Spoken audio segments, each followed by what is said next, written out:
something, you can say, well, I didn't know, so I'm safe. You know, there's a sort of shield that comes with ignorance that makes it okay for us to want to stay there. But then once you take a bet on yourself and you say, I'm going to step out and be a bit more curious about exactly what it is that these people are doing that I've not figured out, then a whole world opens up to you. And even if you are not as good at it as everyone else, you at least know what you can achieve.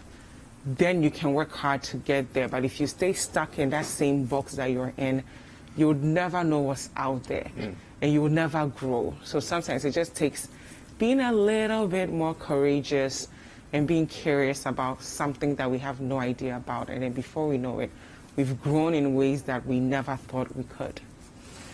Have you ever had that experience where you suddenly discovered something and then after a couple of days you ask yourself that, how did I ever live without knowing this? Yeah. You know, and I think that as much as ignorance seems like bliss, the truth is the more we know, the more we have options to choose, you know, in life. So I think it's important. Yeah. But yesterday we had a very interesting experience talking to some people who are in the hospitality and eateries industry. I think for me, the thing that stuck out to me is that people have to eat, regardless, you know, and how it is that some people have found ways to just keep the businesses going since COVID-19 came, where other businesses seem to have suffered and struggled. Others seems to, you know, they've kept afloat. But it's been a tough space. It's been very challenging. It has. You know, I mean, this weekend, on Saturday, I went to a very popular Indian restaurant around Laboni. And usually on an average day before COVID season, you will find it packed everywhere. I went there, and for almost 1 hour I was there, I was the only customer there. Wow. You know, I saw them, you know, making orders to deliver, but I didn't see anyone coming to sit down. And I kept wondering, this is a very popular restaurant. They've even done a video on social media about how they are ensuring that their customers are safe. You walk in, you wash your hands. They sit you in a place where, you know, there's social distancing. Everything they touch, they are holding gloves or tissue. They are doing everything right. Yet people are not coming out to eat. So I kept wondering, are people still so afraid? You know, Professor Henrietta Mensah said something yesterday during her vetting that she used a terminology, panic-demic, where people are panicking from the pandemic. You know, so even though we've taken away the partial lockdown, we've asked businesses to operate as long as they respect social distancing. A lot of us are still afraid to go out and do the things that we used to enjoy doing. Now, if businesses don't get the revenue they need, how are they going to survive? Because we're always thinking about salaries, but operational cost alone, rent, keeping the lights on, water, keeping the place clean, that's way higher than even salaries. You know, and I think that's the hospitality sector. Not just that, I mean, even in media, some of our colleagues, people we know from other media houses are struggling. If we don't look critically at the business side, how we're going to revive our economy, the impact we will feel, the economic impact might be even more than the health impact of COVID. Now, I think that we are in a place right now where management of all organizations are going to have to look for innovative ways to do things pre-COVID and post-COVID. That's going to be history now. I mean, that's the way history is going to be written. Pre-COVID, post-COVID. But I think we should take a look, you know, at the conversation that we had, and then we'll come back and continue the conversation. Tell us a bit about Asanka Restaurant. Asanka Restaurant is a restaurant that we operate. We did local dishes and then continental dishes. Okay. Our favorite food here is banku tilapia and then fufu with goat slice. Wow. Banku tilapia and fufu. Yes, goat slice. Okay. How has the COVID season impacted business? We all know COVID-19 It's a terrible virus that it's a pandemic and it's all over the world. And here in Asanka restaurant, we couldn't have it even easier.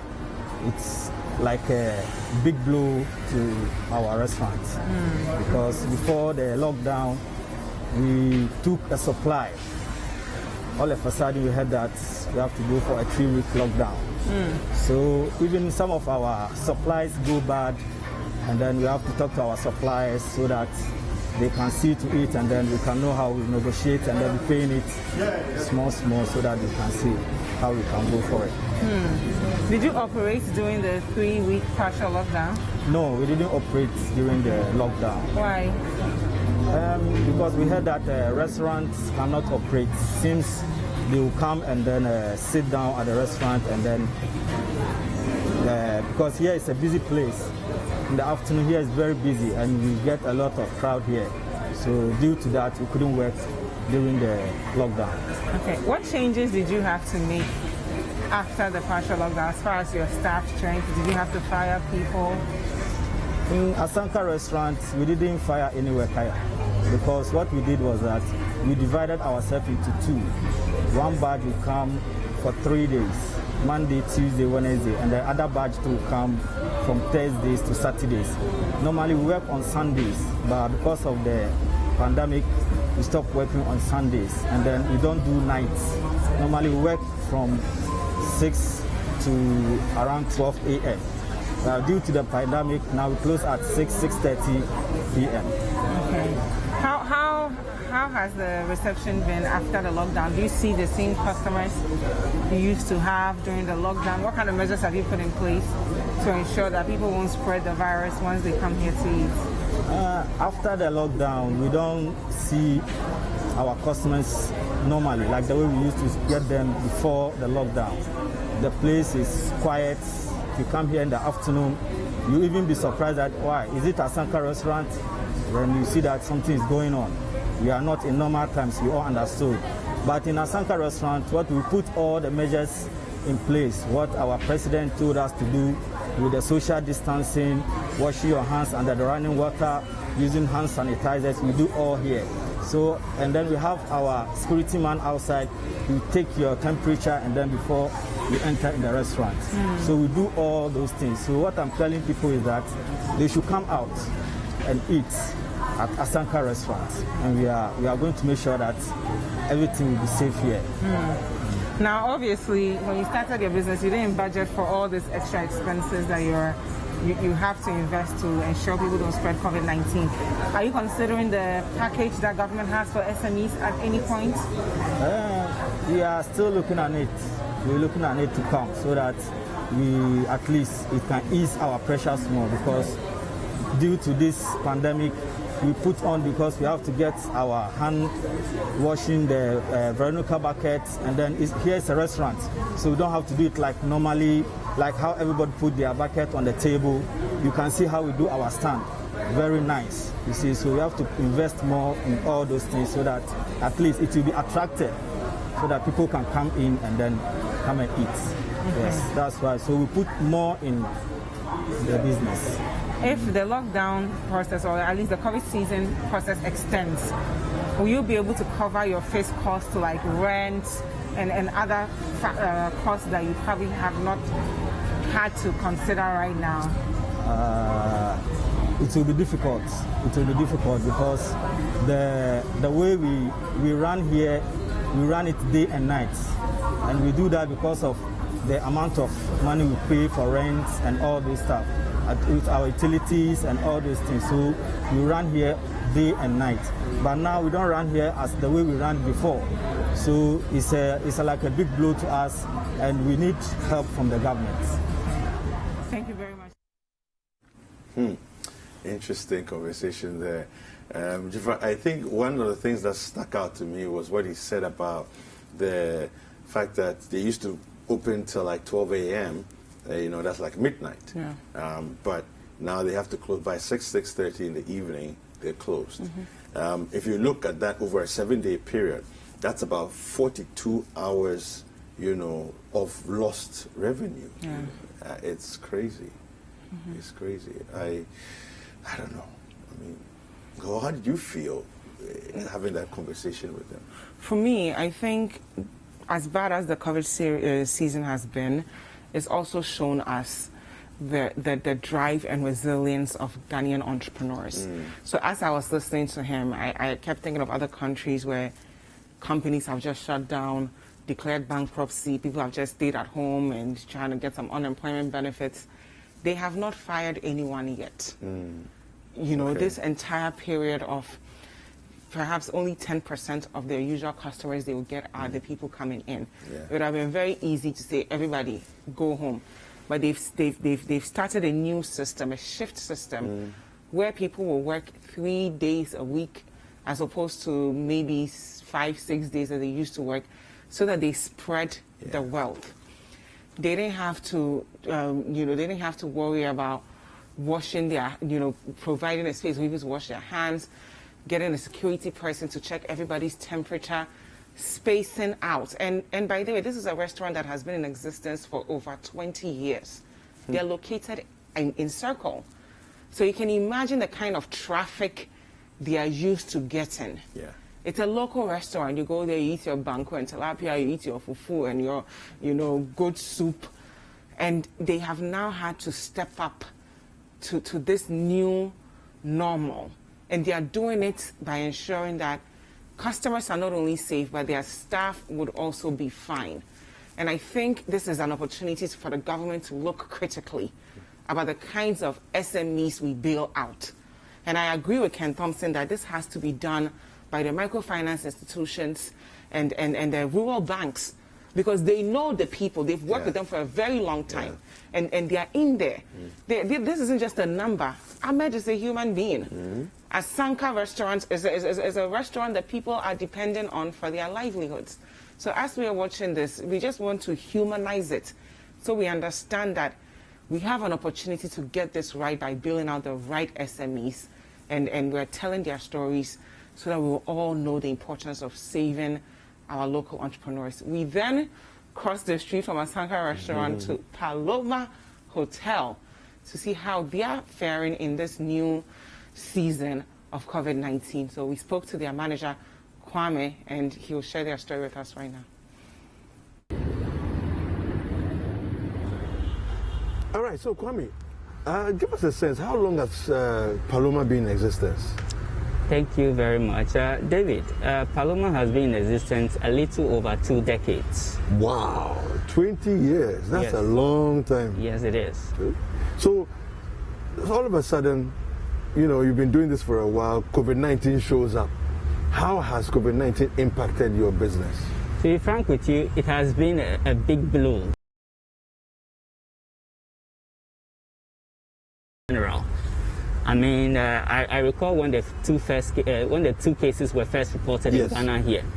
Right from that onset, we started having cancellation of bookings. I mean, majority of our customers, if you like, happens to be expatriates. Okay. So in the event of this whole pandemic, and also even to worsen the case, the closure of the borders and other entries really affected our business to the extent that we actually lost more than 90% in the first 2 weeks of the closure of the borders. Oh, wow. Yes. 90%? 90%. First 2 weeks? First 2 weeks. Oh, goodness. A lot of conferences and other activities that would have ordinarily been held along this period were all cancelled. So that made management quickly to call management meeting to, as it were, take certain very pragmatic decisions so as not to put ourselves in a fix. So to start with, the first thing we did was to meet with general staff and make them understand the situation that was happening and the need for us to also reiterate on government directives as regards the safety and precautionary measures. Okay. On that, we had to send about 80% of our staff home on mandatory edition, just so this will reduce the probability of the spread, if you like. Okay. And then on second hand, we noticed that closing the hotel completely wouldn't augur well for us. So in that case, we now had to re-strategize, and that was how we came by, keeping at least 15% of the staff to help, keep the operation. Most of our operations now are takeout services. Okay. Go in, we have dispatch riders who take these orders and deliver. So as we speak now, that is where most of our activities are centered on. Yes. When you talk about takeout, who are your typical clientele that will order for food? Okay, usually corporate clientele. So Okay. corporate entities. Okay. Most of who are not. We also have domestic, and then individuals who are religiously be with us right from the onset.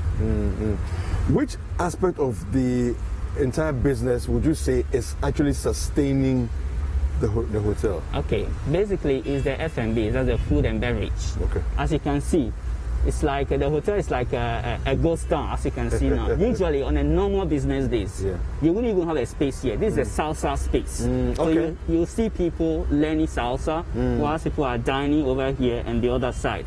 But as it is now, the place is completely shut down. And that will still make some scanty revenue in the region of an average of 2,000, 3,000, as against on a normal day 9,000, 15,000 per day. So you can see that sales are drastically reduced. What are some of the innovations you've been forced to come up with to keep the income coming in? Okay, I think one of the innovations, thanks to the sales and marketing team, we are now doing more of virtual, taking advantage of the virtual space. That's the Facebook, our website. So we do most of our interaction and engagement with our customers on the virtual world. Thereby, whenever there are orders through, we use Jumia, and then we also have the dispatch riders who ensure that these orders are quickly attended to and then dispatched to their respective individuals who are making orders. Okay. Do you find that there are situations where you have to implement social distancing measures here on the premises, or you don't have that challenge because nobody comes here? Well, to start with, before we even thought about, after the directives by the government, we had actually put certain measures in place just to ensure that social distancing are adhered to. But thankfully, we've not had much of a crowd here, so that has not been quite of a challenge, and therefore there hasn't been any need to really want to enforce that directive. How long? Right now nobody knows when this thing is going to be over. How long do you think Paloma can stay open if there's no end in sight? To be frank with you, I couldn't tell. As a matter of fact, we had a management meeting with the union head this morning in respect of this same discussion on, how long do we intend keeping the staff, assuming that this thing is going to prolong into a month or two.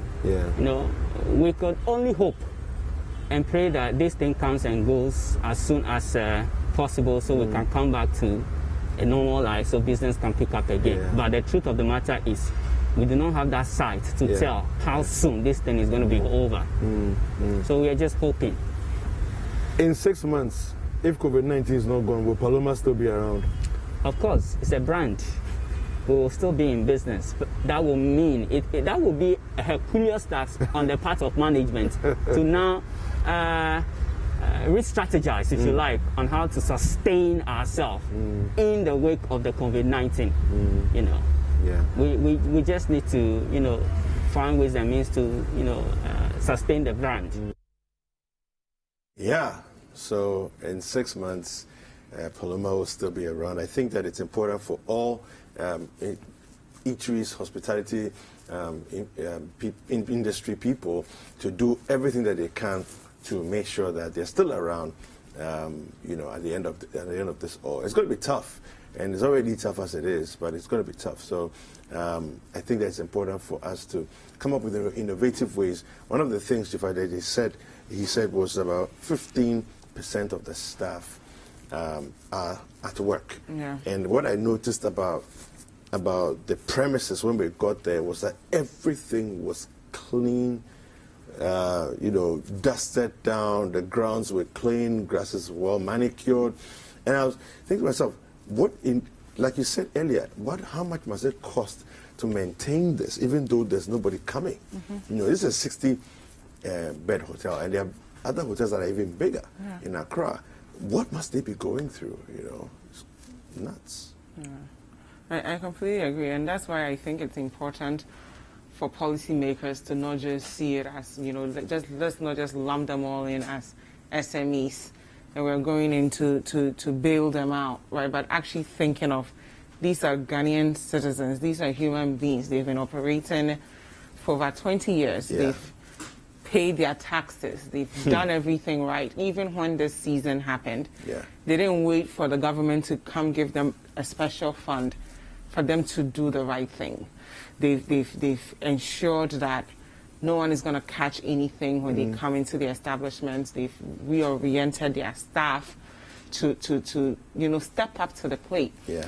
So it will be a relief for us to go there 2-3 months from now, if we're still experiencing the COVID season, to have some of these restaurants say, because of government's soft loans, we've been able to continue operating. Yeah. Because, rent alone, you can't, where are you going to get the money from? Exactly. I asked one of them, what's your revenue right now? He said, don't even talk about revenue, because we're not even close to, breaking even, let alone making any profit. Yeah. The kind of monies we are getting now is not even enough to pay our staff, let alone pay for our utilities and other costs. Yeah, you heard what Kwame said, right? He said, like, right now they're doing 2,000, 3,000 a day, where they used to do upwards of 9,000 to 15,000 every day, in terms of income.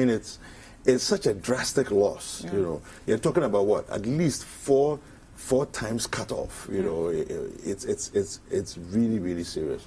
About 70 to 80% loss in your business. That is a lot of money. And for me, I'm happy that we're doing a lot in the health sector. I'm happy we're tracing, we're testing, we're treating, we're getting PPEs to the health officials. We're doing enough.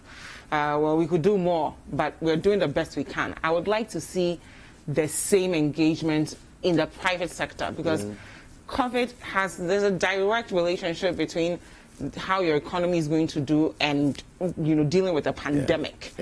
Life is not the same anymore. People are not spending as much. Already Ghanaians didn't have enough disposable income to go to places like the hotel you spoke with, Paloma. He said most of their clients are expatriates. So we've closed our borders. So they're not coming in. Exactly. Nobody's coming in. So that means they have to find a way to appeal to their local customers. But if the local customers are also too afraid to step out because they don't want to catch anything, then you're really putting their businesses in a very difficult place. So I think we need to think strategically about how we are going to give out these soft loans, how we're going to measure it. It shouldn't be, for example, NEIP. I don't know what the criteria was for manufacturing in the country. I don't want to see, celebrations and you call a bunch of people and you give them checks and you're done. We want to see, actual progression. This is a business that's been out for 20 years. These are their peculiar challenges. This is how we're going to help them get through this period, and this is how we're going to get this money back, because it's still taxpayers' monies. So there's the $600 million Ghana cedis, which is for the SMEs, but then there's also a $3 billion industries. We need to understand a little clearer who it is that can apply for what. So where do hotels fall? Do they fall under the stimulus package, or do they fall under the SMEs? So, and it maybe also depends on the size of the hotel and their regular revenue in normal times. I'm not sure where all that is. I think that we need a bit more clarification on some of these things, so that they can take advantage of what it is that government has for them. And like you said, I think it makes sense, a lot of sense, for government to use channels that have already existed and people have already been patronizing, let's say, microcredit, microfinance, and so on and so forth. If they channel the money through a few of these institutions, then it could be the case, where people just say, okay, so these 6 or these 10 or these 20, institutions are the places where you can go and secure a loan to help your business. And then the stimulus package, how it's going to be split up and shared as well. That's also something I think we need a little more clarity to. I completely agree, and so I'm hoping that policymakers are listening to us this morning, and they're thinking critically about how to actually solve this problem. I received a lot of your messages, so I'll try and read a few before we go on to our news review segment. Again, the WhatsApp line is 0550-585-832. If you're outside Ghana, the country code is +233, and our hashtag is Breakfast Daily. Yeah, so some messages have come in. We have Yawuza from Swami. Okay, so he says, we welcome the High Court's judgment. Okay, so that's not part of our conversation this morning. I'm sure that's a little bit later. The teacher constitution,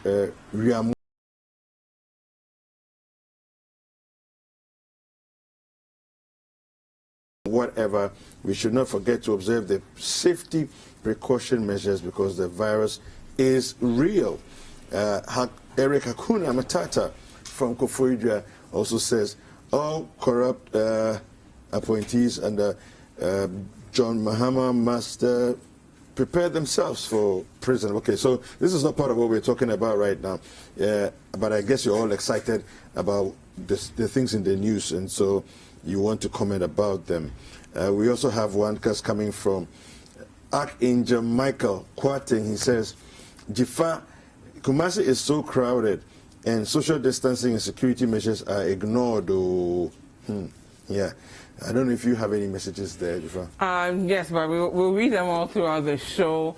We do have a packed show for you today. Philip is going to join us for the consumer technology segment, and we'll be looking at COVID-19 education and how students are adapting to this whole, new normal of learning online. So if you have any questions for him, the topic is Ghanaian students, COVID-19, and the Google Classroom app. If your child is using that app and you guys are confused or you have any questions for him, we will be talking to him at exactly 9 a.m. And Dr. Calvin will be joining us. Dr. Calvin will be also joining us by Zoom. We'll be discussing allergies and asthma, how to handle them, make sure that, we treat these things and keep ourselves safe. All right. So up next is News Review. My name is David Kwekusechi. And I am Jifa Ekia Ametam. Do not go anywhere. We will be right back.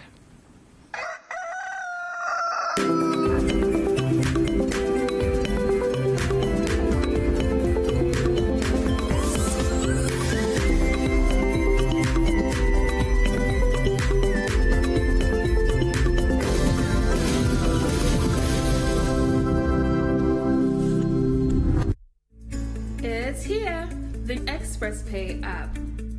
More social, more power, more services. Experience a cooler way of payments with exciting new features. Want to go social? Upload a cool image to add a personal feel to your account. Payments are even more seamless with an enhanced process.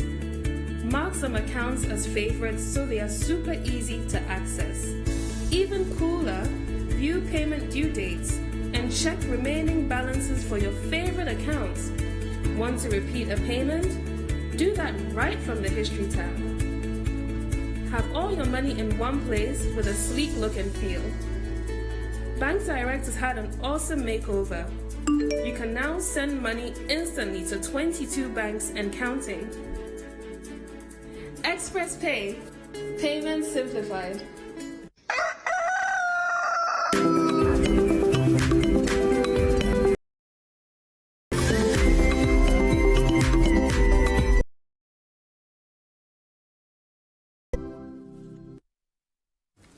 Welcome back. It's time for us to do the news review. Remember, the show is interactive, and you kindly use the hashtag Breakfast Daily for us to hear what you're thinking. The WhatsApp line is 0550-585-832. I'm going to go through some headlines in the dailies, and then I'll introduce my guest to you, and we'll have a conversation. Now, it looks as if today will be the first time in a very long time where we are going to have conversations that are not necessarily about COVID-19. On the front page of the Daily Graphic, 4 million NCA scandal. Bafo Boni, Tevi, Halaji, Osman jailed. Court orders confiscation of assets. Prof. Mensa Bonsu, Kulendi, sailed through vetting. Domilavo, found guilty of contempt. Vice President launches integrated ICT system for mass lock. On the front page of the Finder newspaper, soldiers get new houses, more nearing completion as part of barracks regeneration project. This is from President Akufo-Addo. 3 jailed over $4 million NCA fraud, $4 million NCA fraud as anti-corruption fight takes shape. Domelevo found guilty of contempt in Asafo Mafo's $1 million Kroll case. Cabinet retreat. Government prioritizes health, roads, and industry. COVID-19 infections spike at Obuase. On the front page of the new Crusading Guide, KIA disinfection saga. Guta descends on Ghana Airports Company Limited boss for unduly delaying installation of disinfection systems. Akufo-Addo's daughters build state-of-the-art autism center. Let's go to the Daily Statesman. 3 Mahama appointees jailed 16 years for causing $4 million financial loss at NCA. Looking at the Ghanaian Times, NCA $4 million financial loss case. 3 former appointees jailed 16 years. COVID-19 cases rise to 5,127. 10 areas declared hotspots. Auditor General found guilty of contempt. President Akufo-Addo commissions new Douala barracks at Burma camp. Let's do some online stories. And on citynewsroom.com, we have Ghana's economy couldn't withstand partial lockdown beyond 3 weeks. This is from Oforiata. Ghana can't forge 2020 polls despite Ghana can't forgo 2020 polls despite COVID-19 outbreak, says McMeno. Papa Owusu Ankoma recovers from coronavirus infection in the UK. There's some good news there. COVID-19, we're cooperating with Health Ministry after staff infections. This is from the Pioneer Food Cannery. Prof. Henrietta Mensah Bonsu denies being offered AC boss job. All right, let's look at citybusinessnews.com. Again, Ghana's economy could not withstand partial lockdown beyond 3 weeks, says Oforiata, Finance Minister. MBSSI can't disburse and recover 600 million Ghana cedi SME loan efficiently. This is from Dalex CEO Ken Thompson. 70% of car rental workers asked to go home temporarily. This is from the association. Review decision to reintroduce fees on electronic transactions. This is from Bankers Association to GIPS. All right. And then finally we have Baumia urges businesses to take advantage of technology to improve efficiency. All right. And on my joy online, we have, I feel hunted by Martin Amidou, says Mahama Ayariga. And finally on BBC.com, we have coronavirus. WHO warns of 190,000 could possibly die in Africa within a year. All right. So for more news, kindly visit citynewsroom.com. And for more business news, visit citybusinessnews.com. All right. So this morning, we're going to have a very interesting conversation, very different from what we've been doing the last few weeks. The first one, we're going to delve into the story on the $4 million NCA scandal. 5 people were arraigned before court. 3 of them have been jailed. 2 of them have gotten off the hook, as it were. Let me read the story from the graphic newspaper. Let me introduce my guest to you first of all. My first guest is, or the guest on my left is Akosua Menu, who is a deputy CEO of the National Youth Authority. Good morning, Akosua. Good morning, David. How are you doing? I'm well. How are you? Fantastic. I'm good. Yeah. How have you been in these times? It's been a while. I know. I haven't been here in a long time. Trying times, difficult times, challenging times. But no, we thank God for having brought us this far. I think I would love to see an end in sight in all of this, but it's obvious that around the world, some countries are realizing that somehow we need to coexist with COVID-19, and for some, their lockdowns are not working anymore. So observe the protocols and then, live with it. Good morning to your cherished viewers. I wanted to say something real quick. I saw an article yesterday, I think it was in New Jersey, where a driver crashed. And when they checked, they realized the person was driving with the mask on, with the AC on, and some sort of asphyxiation setting. And I've seen some debate online about whether to drive wearing your mask, and you never know what it is. But if you have your AC on, I think it's convenient enough to take your mask off and drive. But if not, you'd have to be careful you're not doing it for long periods, because it could trigger, that concern. So just a little caution for people out there today driving with your mask on and whatnot. Already it's quite, how uncomfortable it is talking through it and all that. All right, thank you. My other guest is also seated. She's Joyce Bawa-Mokhtari. She's a special aide to former President John Mahama. Good morning, Joyce. Good morning, sir. How are you? I'm very well, thank you. It's good to have you here. An absolute pleasure. Yeah, I mean, you've been here recently, but Yes, I I was haven't here a few had the days ago. pleasure That's of true. engaging Yes, you. yes. Yeah. What are your thoughts on the current, status quo? Well, thank you very much. Good morning to you all, and good morning to all your viewers and listeners. Well, basically, I do know that the last few weeks have been extremely challenging for all of us as a human race. There's been a pandemic that we've been doing all our very best, either to beat it, or to defeat it, or to find a vaccine so at least we can all survive it. Fortunately or unfortunately, all of these are taking a little bit of time, because this is a virus that nobody has actually ever thought about.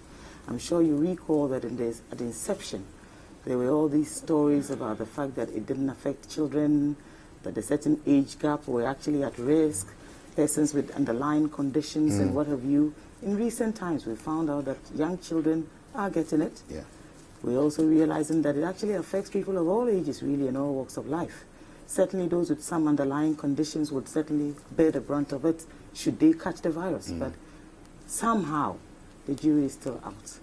All in all, I think that one thing that has actually come to serve a very useful purpose is an improved personal hygiene, observing the protocols of hand washing, keeping clean, standing probably 6 meters apart, and of course social distancing, which is why we're avoiding crowds and funerals and all these cultural activities that actually serve us largely our social strata as a people.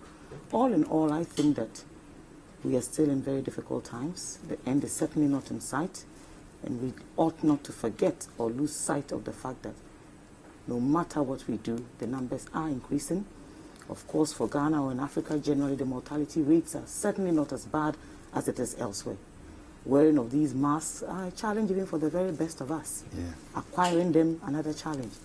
That they are even available largely for free would actually help in some environments. We do know that presently the community spread is ongoing. I hope that the authorities will be up and doing and try as much as possible to make masks available. Be sure we have running water.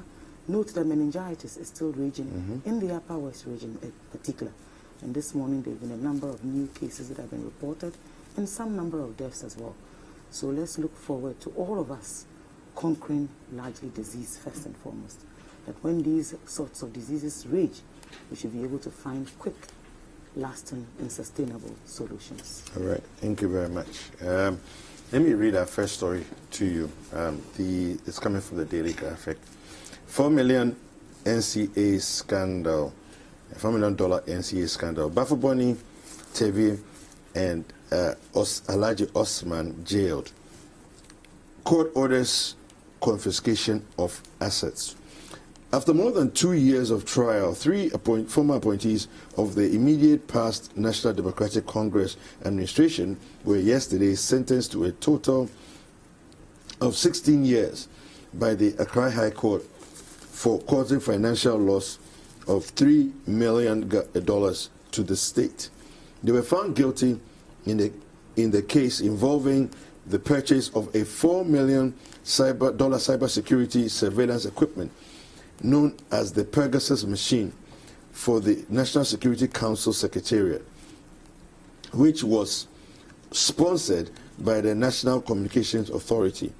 In the dock were Eugene Bafuboni, a former board chairman of NCA, who was sentenced to 6 years imprisonment, and William Matthew Tetevi, a former Director General of the NCA, and allergy Salifu Mimina Osman, a former Deputy National Security Coordinator, who will each serve 5 years in prison.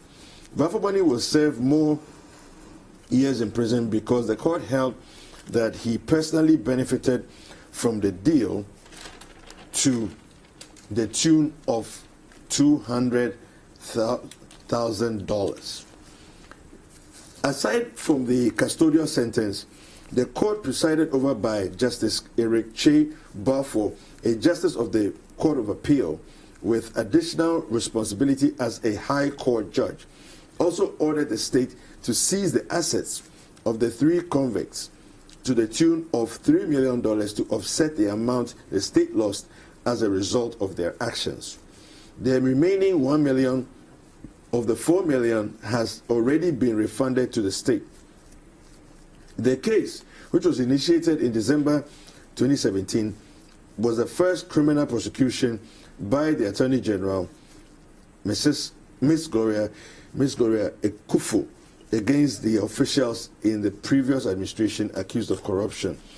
Let me go on to read here. Bafuboni, Tevi, and Osman were found guilty of conspiracy to willfully cause financial loss to the state, willfully causing financial loss to the state, and contravention of the Public Procurement Act 2003, Act 663, and intentionally misapplying public property. Bafuboni was separately found guilty of using public office for profit and money laundering due to the $200,000 he benefited from the deal. The court held that the prosecution successfully proved the guilt of the convicts.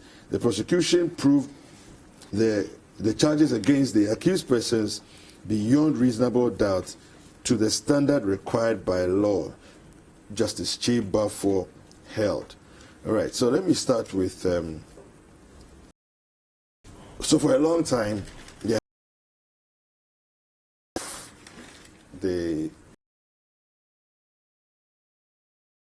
was like, the whole thing was everything's slow, justice is slow, what's going on, and so on and so forth. It looks as if for the first of its kind so far, people have been successfully prosecuted and jailed. What are your comments regarding this? Okay. David, it's obvious the wheels of justice grind slowly, but they definitely will come to a halt. This case started in May of 2017, and yes, it's been quite a ride. There's a lot of pressure. There's been a lot of pressure on the AG. In fact, there have been a lot of people asking that people be brought to book from the previous government for things that they allegedly did. One of such cases was what's transpired at NCA, where a board chairman with some board members colluded in some breaches, one procurement, willfully causing financial loss, among other things. Now, I think what we need to remember always, when it comes to a board, they all swear an oath and they are held to very high standards. And these are some of the things that people should be conscious of when involved in a mix, on a hot seat. And this issue, without a doubt, is that rule of law has played out well. From the powers that be, the president has said time and again that if there's any problem, the courts will go through the processes. Anybody who is charged or surcharged or whatever the lingo is would have their day in court, and you'd have the opportunity to defend yourself. Now, what is peculiar about this is, and I'm hearing that there was some sort of confession where one of them fell on his sword, and it could probably lead to why it was done and dusted yesterday. My heart goes out to their family because, I mean, it's not easy for you to see, the breadwinner in a box. And sometimes where you are is where this is the last time you're going to see them. You might not even hug them or say goodbye or even get to, that it's quite shocking. But we need to bear in mind that these are the things that you face if you fall on the wrong side of the law. The other concern for me also is the device in question. There's a lot of talk on it right now that this device, I think it's called Pegasus, right, has the ability to get into phones, WhatsApp. A lot of people do WhatsApp calls because they claim it's highly encrypted. Yeah. But this device is able to listen in on calls, even retrieve text messages on groups and whatnot. Now, if this is so, it's alleged in the document that a private individual has this device, has been successfully installed by 6 Israelis. And the question is, to what purpose? Because even in advanced countries, for you to actually have a device, it goes through several processes. You can't just plug it in and listen in on what's happening on a day-to-day. There should be something that should trigger a need for you to breach the privacy of someone's phone to retrieve messages or calls. And I believe that a lot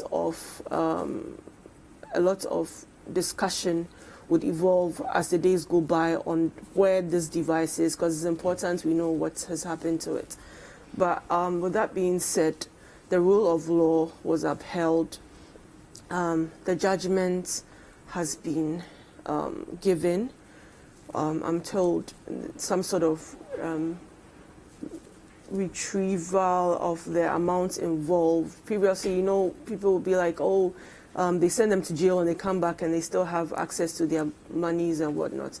But in this case, their assets have been confiscated to offset the amounts that were stated in there. It will be important for us to realize and note that there was 22 cases in court, right? And this is one of such. Kudos to the Attorney General. She's not had it easy. A lot of people have come for her. A lot of people from the political divide have come for her with her, she's, the talk of she's slow, she's this, she's that, and all that. It's not easy being a woman in that position. And I remember the first time I came here, one of the first topics we discussed had to do with a case in court, and I mentioned that she's been known to be very meticulous and very thorough. She'll leave no stone unturned if she knows she has the case. It will be slow, but in the end, she'll get the results she wants. Thank you. All right. Let me come to you, Joyce. What are your thoughts and comments on this case? Well, good morning, David. Good morning to you all, and good morning to Akosia. Thank you very, very much. Well, we do know that these are matters that have been before court for a relatively long period of time. Indeed, these are matters that we had hitherto discussed at length. We do know that these are matters that the then opposition had campaigned on in terms of seeking to expose corruption and acts of corruption. Indeed, what is interesting about the sets of facts we have this morning, the conviction notwithstanding, is that the lawyers are proceeding on appeal this morning. I'm sure by close of day the appeal would have been filed. You do know that it stands as of right to any person charged or sentenced in any matter of this kind has a right of appeal if they are dissatisfied with the outcome, if they are dissatisfied with the judgment, if there are any portions of the judgment that one is unhappy with. Secondly, note that the National Democratic Congress actually submits to probity and accountability. The courts are there to do a task. If the court has deemed it fit at this time to issue this judgment, to impose these sentences, all that we can say is that we commiserate with them. We are expecting that on appeal, you do know that there were 5 of them in all at the inception, that one of the accused had actually gone to the Court of Appeal and submitted a motion of no case, which was actually granted. In the same judgment, if you read further, you'll find that the Court of Appeal had even taken issues with the manner in which the case at the lower court had been handled, calling it a type of gymnastics that didn't quite make sense, and wondering why the evidence was so far apart from the manner in which the case was traveling. So these are all matters. This is actually very early days yet. This is just the Court of First Instance, which is the High Court. They have a right of appeal, which they intend to file this morning. I look forward to the outcome. In all of this, what we should be looking forward to is to note that the Court of Appeal, in that particular judgment, there was a unanimous decision to acquit and discharge the Can you help us, the viewers, to understand what it says why that particular person got? Because he had indicated and submitted a motion of no case, that he had not been part of all of the counts. What you do in that case is that you lead evidence about your level of involvement. Note that these were charges to do with causing financial loss, and they were largely conspiracy so to do. They were also charged with the charge of conspiracy to steal. But if you realize, even in the High Court matter, they were not charged for corruption. It's very clear. The charge of stealing was unfounded. We had reckless abuse of power, and we had causing financial loss. There are many precedents to this effect on how such matters are handled. If you take a close look in particular, and if you read some of those charges for which the 6th accused, Dr. Ensel, was acquitted and discharged, in some cases they just might apply. It does not lie in our mouths, it does not lie in our bosoms to determine what we expect the appeal to churn out. But we expect that if the rule of law is indeed at work, then pretty much some or all of them might on appeal have these sentences or this sentence overturned on appeal. I would presume now, I don't know enough, but I'm just going to ask you your expert opinion on this, that the appeals court will be accessed if there are weaknesses in the case. Is that the case usually? The word weakness would largely be used by the storyteller or the paper in particular. But normally you may have a reason to believe that the cause of justice has not been served. You might have reason to believe the evidence that you adduced did not merit such an outcome. You may have reason to adduce to the fact that you were not guilty of the offenses for which you were charged. You could even just go on right because you believe that fairness and justice have not been served. As I always say, the wheels of justice will grind slowly anyway. But to every innocent man, there will be a fair hearing, there will be a fair outcome, there will be a just outcome. On the law of it, we cannot question the outcome. And note that even in our time in office, we had started proceedings that even led to the prosecution and eventual sentencing of some of our colleagues who served in government. In any case, these are particularly not necessarily political persons. Note that they were persons who were of private backgrounds, who were serving on a board in a particular institution. That should not be in doubt. Secondly, we all do not have any challenges if people are accused of wrongdoing and they're given their days in court. You'll remember a case in point was Chachu versus the Republic. In the final analysis, even though Mr. Chachu Chikata was sentenced at the time, on appeal, he was acquitted and discharged. In fact, he has since had that record of that conviction overturned. This is what the law courts are set up to do, and that is exactly what they're doing. I look forward to the lawyers filing the courts and sending the appeal to the Court of Appeal. I do not want to refer to other matters that have come to our attention since this case started. You do know about the extreme politicization of these matters. They are not in doubt. The extreme partisanship that has accompanied. Well, when you read the infractions in particular to do with the Public Procurement Act, these are matters that can happen to all of us here on any day. Anybody. Indeed, my sister Akosha is working in a place where similar procurement infractions had taken place. We are still waiting to see the outcome of those investigations and how the wheels of justice and the rule of law will percolate in that case as we go along. We have many other public procurement infractions that have become public conversations. We have the matter of the Calvini GVG matter that is still ongoing. We have matters to do with Mr. J, or the Public Procurement Authority himself. You know, sometimes I would say that all of these things notwithstanding, let not our political opponents see this as an avenue to gloat, as a cause for celebration. When you look at the figures being touted here, you marvel that anybody would even want to bring this up for conversation. But I do expect that on appeal, like the other precedents that we have, I look forward to an appeal of this nature being successful. Thank you, Joyce. We will take a short break. Don't go anywhere. We'll be right back.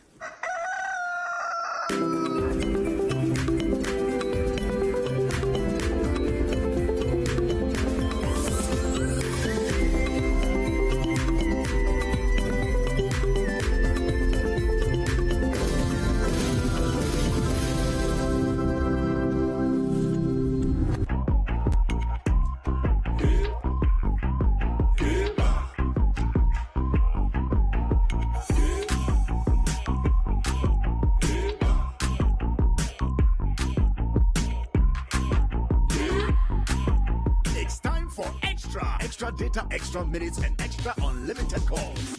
Not just that, even our extra data doesn't expire. See the film? Simply dial *111# to bundle now. Airtel Tigo. Life is simple.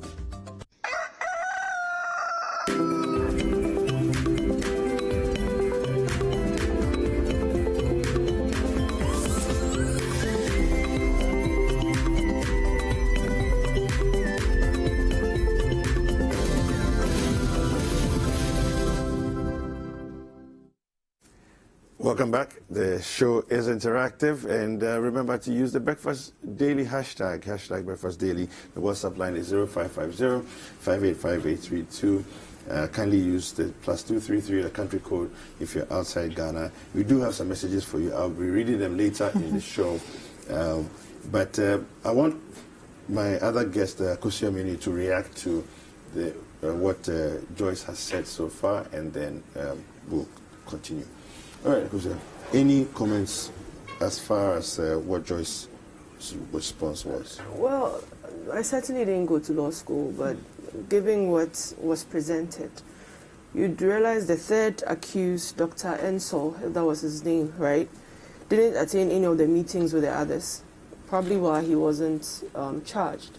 Also, they were finally convicted of conspiracy. They met, they colluded, they hatched a plan, and it was executed. The board member started off with the National Security Coordinator, the board chairman started off with the National Security Coordinator, who doubled as a board member. to get him to initiate a request from the National Security to ask for the very device for which NTA was to support them to procure. So that bottom line is what set this in motion, and that is what has led to the sentencing. So all evidence gathered, all of them had the opportunity to talk, and guess what? Even at the board level, there was dissension. One person objected to it, and one in itself, it's enough to say, okay, hold on till we get everybody to hop on this.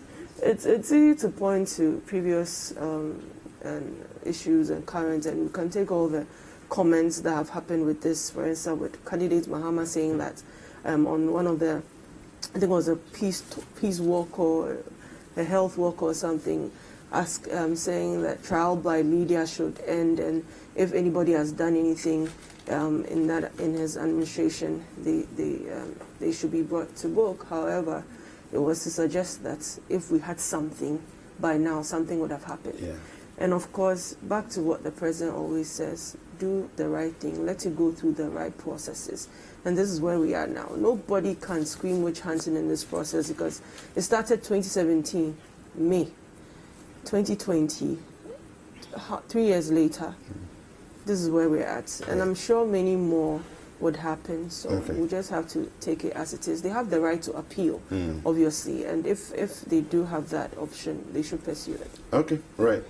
Joyce, your concluding thoughts on this Also, one? certainly, if there's been a travesty of justice, if there's been a misapplication of justice, if the rule of law has not necessarily been followed, I believe that like every citizen, they have a right of recourse to the Court of Appeal.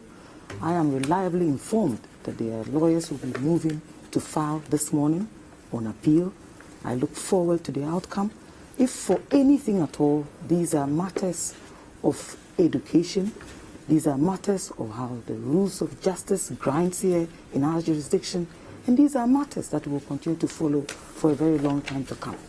But let us put on record that pretty much similar investigations are taking place under the guise of the current administration, and I'll look forward to swift and similar actions being taken. All right. But let nobody think that anybody is above the law. There are many aspects of this matter that are replicated day in, day out by members of this administration. I do hope that the president is following suit. In any case, it must be put on record that they were not sentenced for acts of corruption. They were not also sentenced for stealing, that the matters that we are currently sized with are matters that everybody in public office can fall foul of. I do not want to seek to state any matters to do with the internal affairs of the matter, especially on the facts, considering that they are still in contention and would soon be back to our conversations having gone to the Court of Appeal. Right. But my heart goes out to all of them that I do believe that they will still get justice as we go along. All right, thank you. Let's go into the next story. I want to talk about Domelevo, the Attorney General, Auditor General, has been found guilty of contempt. He was cautioned and discharged. Let me quickly read that story for you. Domelevo found guilty of contempt in Asafo Mafo's $1 million crawl case. An Accra High Court yesterday found Daniel Domelevo, the Auditor General, guilty of contempt in an application brought against him by the Senior Minister, Mr. Yao Asafo Mafo. Mr. Asafo Mafo has issued a writ challenging a surcharge on him by the Auditor General. The court presided over Mrs. Justice Ifia Asari Botre, however, cautioned and discharged Mr. Domelevo. The senior minister had pressed for the contempt against Mr. Domelevo for refusing to file the documents on which his office surcharged the senior minister. Domelevo was required by law to have filed the documents in court within 14 days after the minister has commenced a legal action challenging the surcharges against him. The court, in its ruling, described as untenable the reasons given by the Auditor General that because he was writing a report to Parliament, he saw the suit against him a month after his secretary had placed it on his desk. According to the court, evidence adduced indicated that the Auditor General was properly served with the court processes and should have done the right thing. Mr. Domelevo indicted the Ministry of Finance and Mr. Osafo for paying a United Kingdom firm, Kroll and Associates Limited, in 2017 to recover assets from some identified wrongdoers, among others, without verifying the outcome. The senior minister resorted to the court saying the evidence available showed clearly that the Auditor General erred in law and professional procedures in the exercise of his powers regarding his audit on payment of Kroll and Associates Limited. According to the senior minister, the approval for the request for single source procurement of professional services was obtained contrary to claims by the Auditor General that they failed to seek approval from the Public Procurement Authority. Let me start with you, George, on this one. You are the legal brain here, and your understanding of this case, is this regular?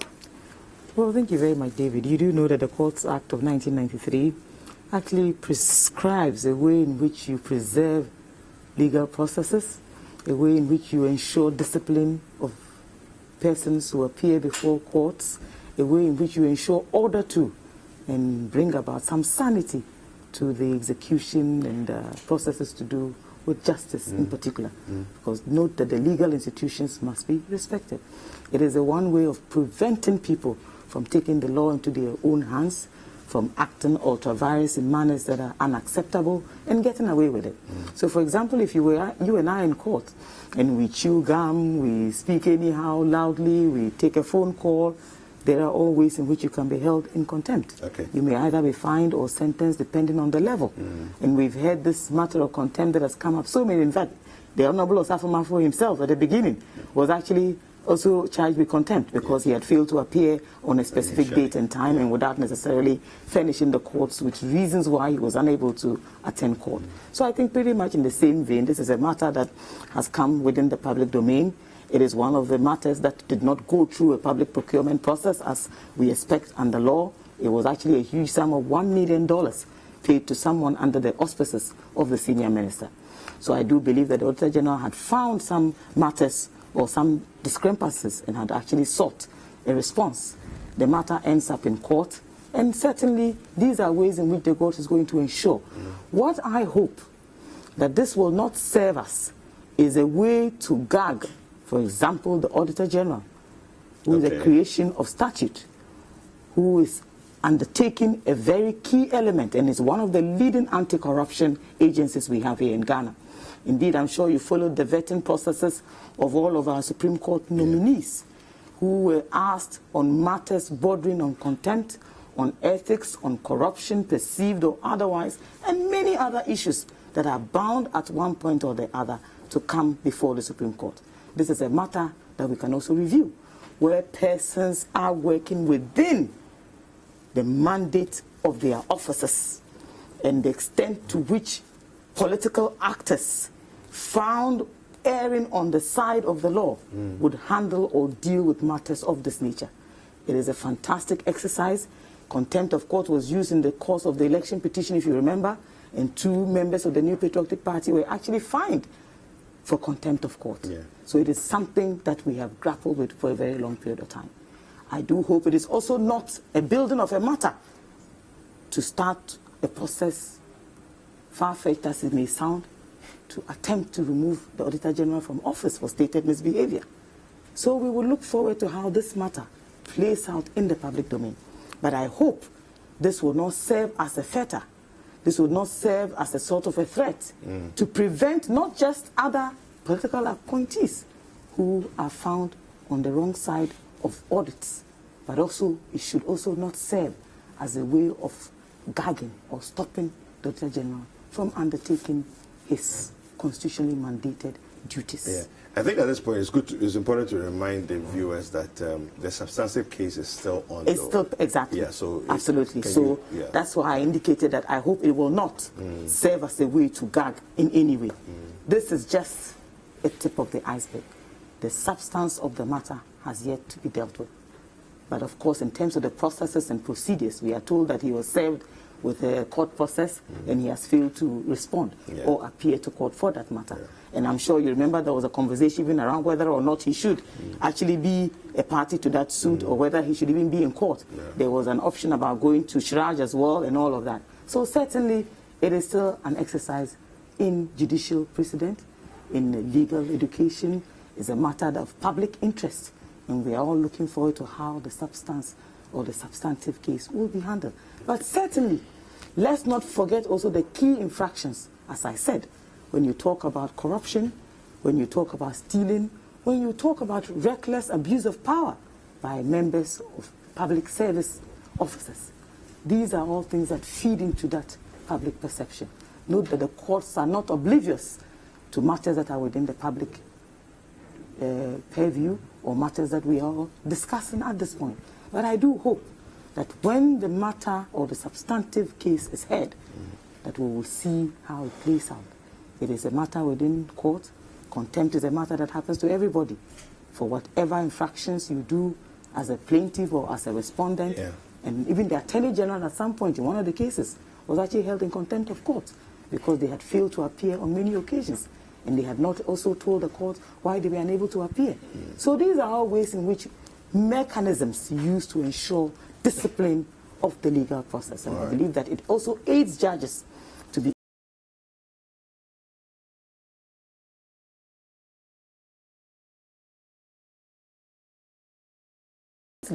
matters that border on court processes and the legality of the process. Thank you very much. Akosia, your thoughts on this case as it stands? Okay.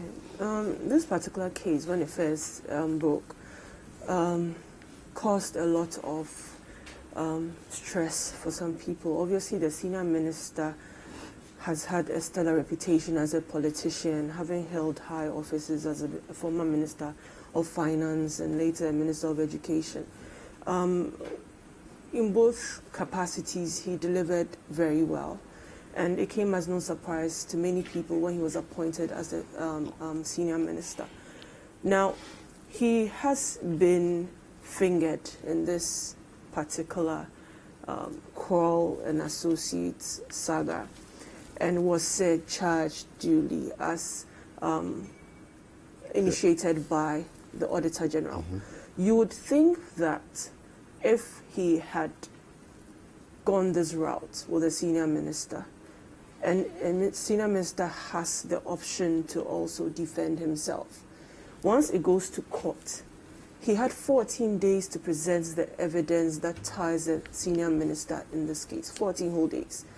Let's multiply 14 days by 24 hours, and it puts a lot of time. But he's right here for you. Parliament. But that is a very petty excuse for me, because before you go the length of getting him set charge, you should have had something. Right? It's not a text message someone sent you to say, look into senior minister. Of course not. And there's some subtle hint here this morning that almost every case seems to be political. It's not. Because obviously this Auditor General, even after that fiasco of the audit of Get Fund, you remember, the conclusions were that he was very shoddy in his work, quite irresponsible, and bottom line, most people admitted it seemed incompetent, that he didn't do what he was supposed to do. So already that is already out there about how he handles his work. Then this comes up, 14 whole days to submit evidence of which you are alleging that the senior minister is embroiled in this. And your excuse is you have to present documents to Parliament. So what did you have? What were you standing on to say the things you said? I don't think that it's something that we could dismiss. And again, rule of law has been applied here once again. The senior minister had his day in court. And as an Auditor General, you are held to even much higher standards. So you set the pace, okay? You prove to us that just as you have called others to book, you also follow through with the process. And that didn't happen. And it's quite unfortunate in this instance because then again, we still have someone's reputation muddied, right?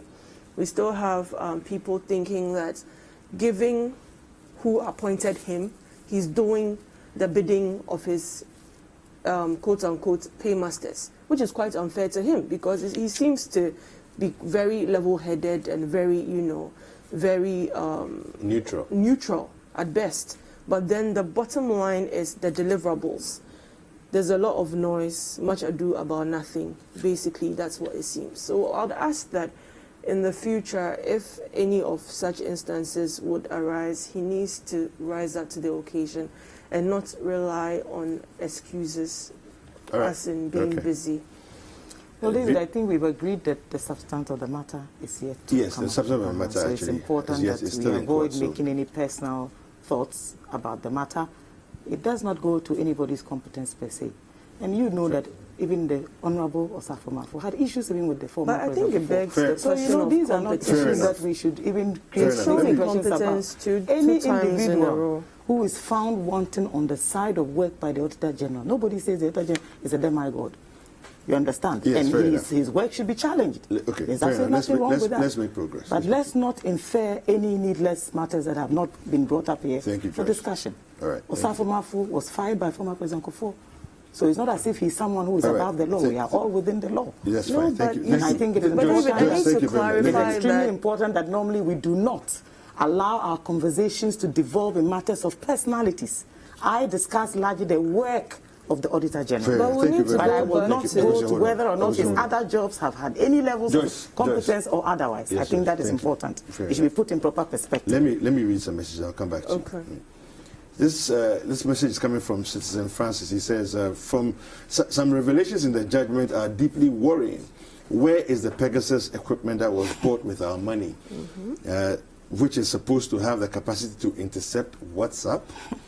Is it now in use by the state, or is it in someone's private home where it was successfully installed by 6 Israelis? He says, regards to Akusia Menu. Babamu from Tamale, Central Abuabo, says, the NCA board chairman and his cohorts jailed. Now the rot of NDC is gradually uprooting itself. Sami Jemfi says we should jail them if Ghanaians think they are corrupt. Now we're jailing them. Tomorrow they'll say it's witch hunting. Good morning to you all. Hashtag breakfast daily. This is from Fuseni in Asamankese. He says, good morning, host and your panelists. It has been clear that this government is not fighting corruption the way we Ghanaians want him to do. He's being selective, and he should know that the woman who is pregnant today will give birth tomorrow. Interesting proverb there. Thank you for saying it. This is Richard from Achimota. He says, it's so good hearing that people are being jailed in my country, Ghana, for such scandals. This is good news. Please, what happened to the Achimota hospital staff who tested mandatorily, who were tested mandatorily after 13 people from the hospital vendors tested positive? Well, we'll look into that and give you feedback when we get that information.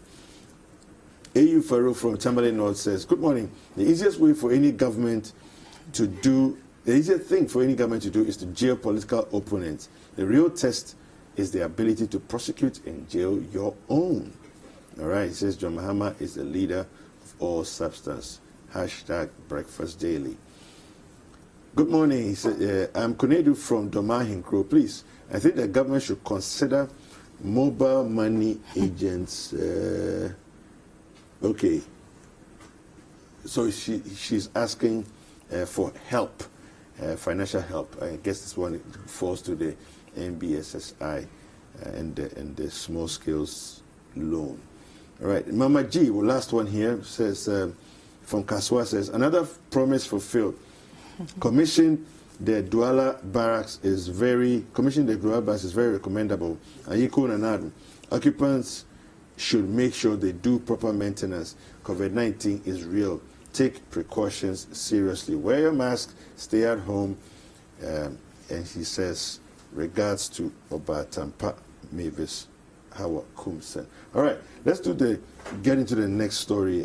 Akosua, you can make your comments when we start the next story there. We're going to talk about the voters register and basically the back and forth. The minority is fighting the EC over plans to commence the process amidst COVID-19. I'll quickly read the story for you, and then we'll continue the conversation.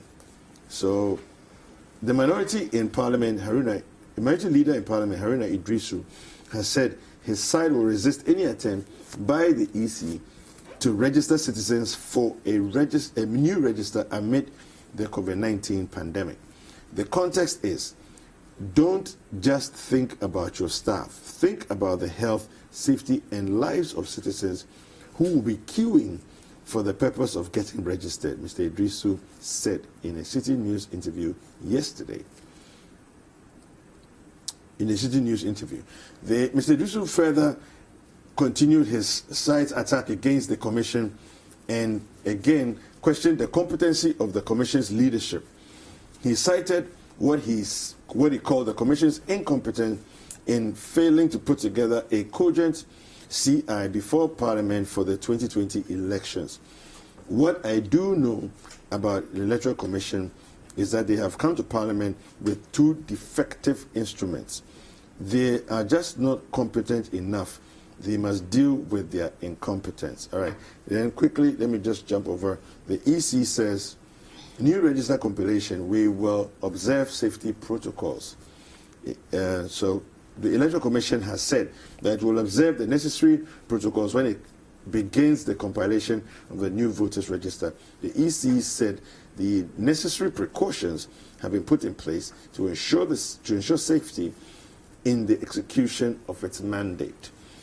All stakeholders are hereby reminded that plans are far advanced for the compilation of new voters register with a new voter management system for the upcoming 2020 presidential and parliamentary elections. Unfortunately, you don't have too much time, so 2 minutes each for you. Okay. So quickly on Auditor General, I remember when Joyce was making a submission, she had mentioned that there shouldn't be any attempt to gag the Auditor General, which would suggest that there will be some undue pressure coming from certain powers that be. There may be some pressure, which is quite an unfair statement to make, because this he has shown twice in a row, and if we would go into his work previously, it might show a trail of inconsistencies. But bottom line is, it is quite strange and not quite proper for the Auditor General to have two big issues in his work. It raises a lot of concern. It raises a lot of doubt about his delivery of his work. Okay, so it's only to just give an excuse of having been busy, for me, doesn't quite cut it. So bottom line is, if he's going to do his work, he should make sure that what he asks for, he also rises up to the occasion for. Now let's go to the EC. Now I'm quite happy and delighted that the EC has mentioned protocols and procedure in light of the COVID-19 pandemic. Bottom line is, and I believe the conversations we should be having is, if we're going to hold the elections, how are we going to organize it? Okay, how is it going to be done? Mali has had their elections. I believe Ivory Coast is preparing to have theirs. The United States will have their elections.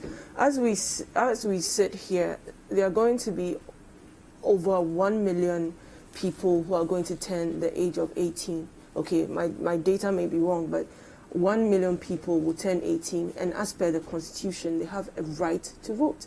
Are we going to say that in light of this pandemic, we're going to disenfranchise them? Are we going to say that we're going to take some people out of not voting? These are conversations we are supposed to have. As to what has to be presented to Parliament or whatever procedures, I don't speak for the Electoral Commission. But being on the side of a political party, I would want the protocols to be put in place to see that we conduct this fairly. And let me add that when South Korea held their elections during this pandemic, it saw their highest turnout in 30 years. People will gladly come out to vote if they know that they are going to be protected. PPE, social distancing, the whole works. Your comments? Well, thank you very much. I'm sure you do know, and you can check the number of audits that the Auditor General carries out across the country.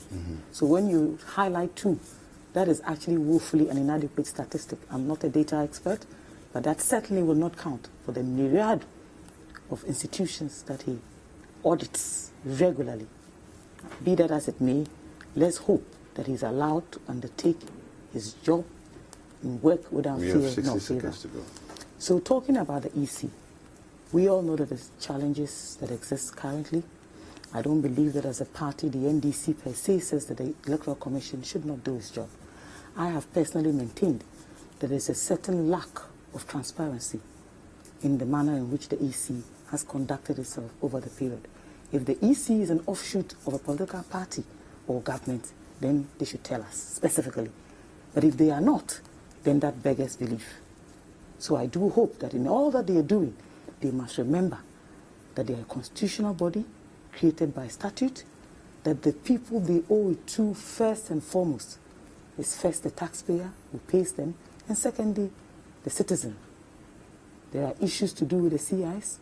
They have been raised in the appropriate forum, and I do hope that appropriate responses would come to convince everybody that we have put in place measures for whatever exercise it is we intend to undertake, whether it is to register new voters, whether it's to conduct a registration exercise, and all of that. Let's not, under any circumstances, pretend to be voices that do not submit to different opinions. All right. We are here to save Ghana, and I do hope that in the final analysis,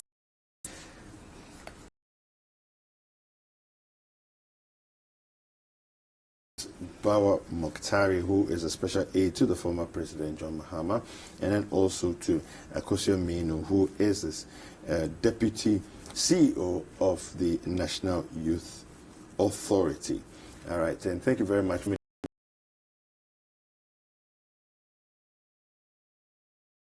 Ghanaian students COVID-19 in the Google Classroom app. And then after that, we'll also be speaking with Dr. Kelvin Owusu about allergies and asthma and how to handle those as well. Keep watching Breakfast Daily. We'll be right back.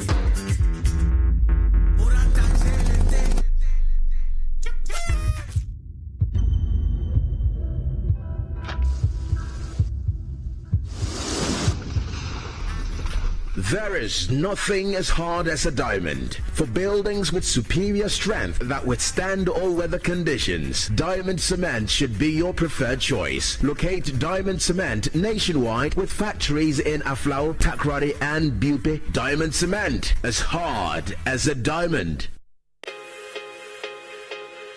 There is no promise we cannot keep. There is no commitment we cannot honor. There is no delivery we cannot guarantee. There is only one, Bethel Logistics Company Limited, a licensed international freight forwarding and clearing agent, a trusted global brand with an extensive network for the movement of air freight and ocean freight worldwide. We are the trusted name for road freight into Western and Northern Africa. We are fully accredited by Ghana Customs and Excise. We cater for all your freight forwarding, customs clearing and forwarding, cross trades, inland transportation, internal cargo tracking systems, customer freight costing and consultancy, cold chain logistics management, logistics and warehousing, quality inspection, and much more. In Accra, Tema and Takrady, we are always available to ensure easy movement of cargo countrywide. Call us on 0204 528 900 or 0244 707 859. Email info@bethellogistics.com. Locate us in Accra at North Ridge, adjacent Accra Girls High School, or in Tema at Community 4, or in Takrady on the second floor of the GCB building. Website bethellogistics.com. Bethelog, experts in shipping logistics. Ghana is a beautiful country. There is so much of it you probably haven't seen, haven't experienced, haven't touched, haven't felt, haven't eaten. When this is all over, let's discover our land again with new eyes. Let's feel each other again. We are one people, brought together by destiny. Let's make that count. Let's show love for each other and our environment. Let's tell our stories, and let's watch and listen to our stories. There will be so much to tell. Ghana is a truly beautiful country. Be Ghana, stay in Ghana, experience Ghana, make Ghana great. And we will invite the world to come and experience Ghana too. But for now, stay home. Brought to you by the National Film Authority. Supports the Stay Home and Discover Ghana Later campaign. This channel supports the campaign.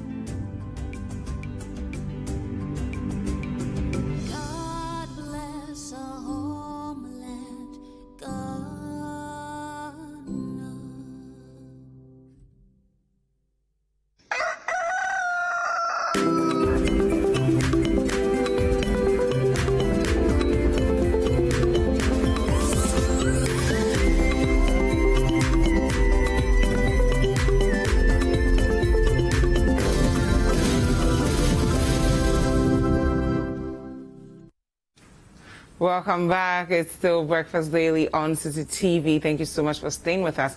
It is an interactive show, so wherever you're watching us from, we want to hear from you. Use the hashtag Breakfast Daily for us to hear from you on the WhatsApp line 0550-585-832. If you're outside Ghana, use the country code +233. Now, for the consumer technology segment today, we're going to look at COVID-19, Ghanaian students, and the Google apps. So we're going to look at the Google Classroom apps specifically.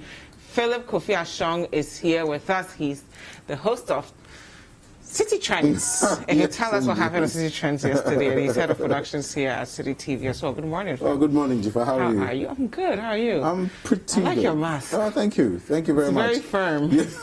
Yes. It gets a little uncomfortable breathing, but yeah, it's good. We're going to survive. It's good. We're going to survive. Now, what are we looking at? You know, the average business person. The average person wants to go on a date but can't meet the person physically, so has to find a virtual way of connecting with someone. Yeah. And today we had some comments from some of our viewers about what students can use, what schools can use as well. And so one of the best platforms that I have personally come across is the Google Classroom platform. Okay. Firstly, because it's free, and secondly, because it makes a lot of sense, you know, when you consider its use. So before we get into, you know, all of that, all the juice, basics and everything, because, you know, it's one thing having the platform, it's another thing exploring the far reaches of the platform. Yeah. And once you get the platform and you start exploring it, you find different ways of applying it to what you do. Okay. So you can have an online class, sign people up, and do whatever you want to do. A school can use it in a different way. An artist, a musician, a playwright can use it in completely different ways. Nice. And so what we're going to do today is just give you an overview of what the app is, or what the platform is all about.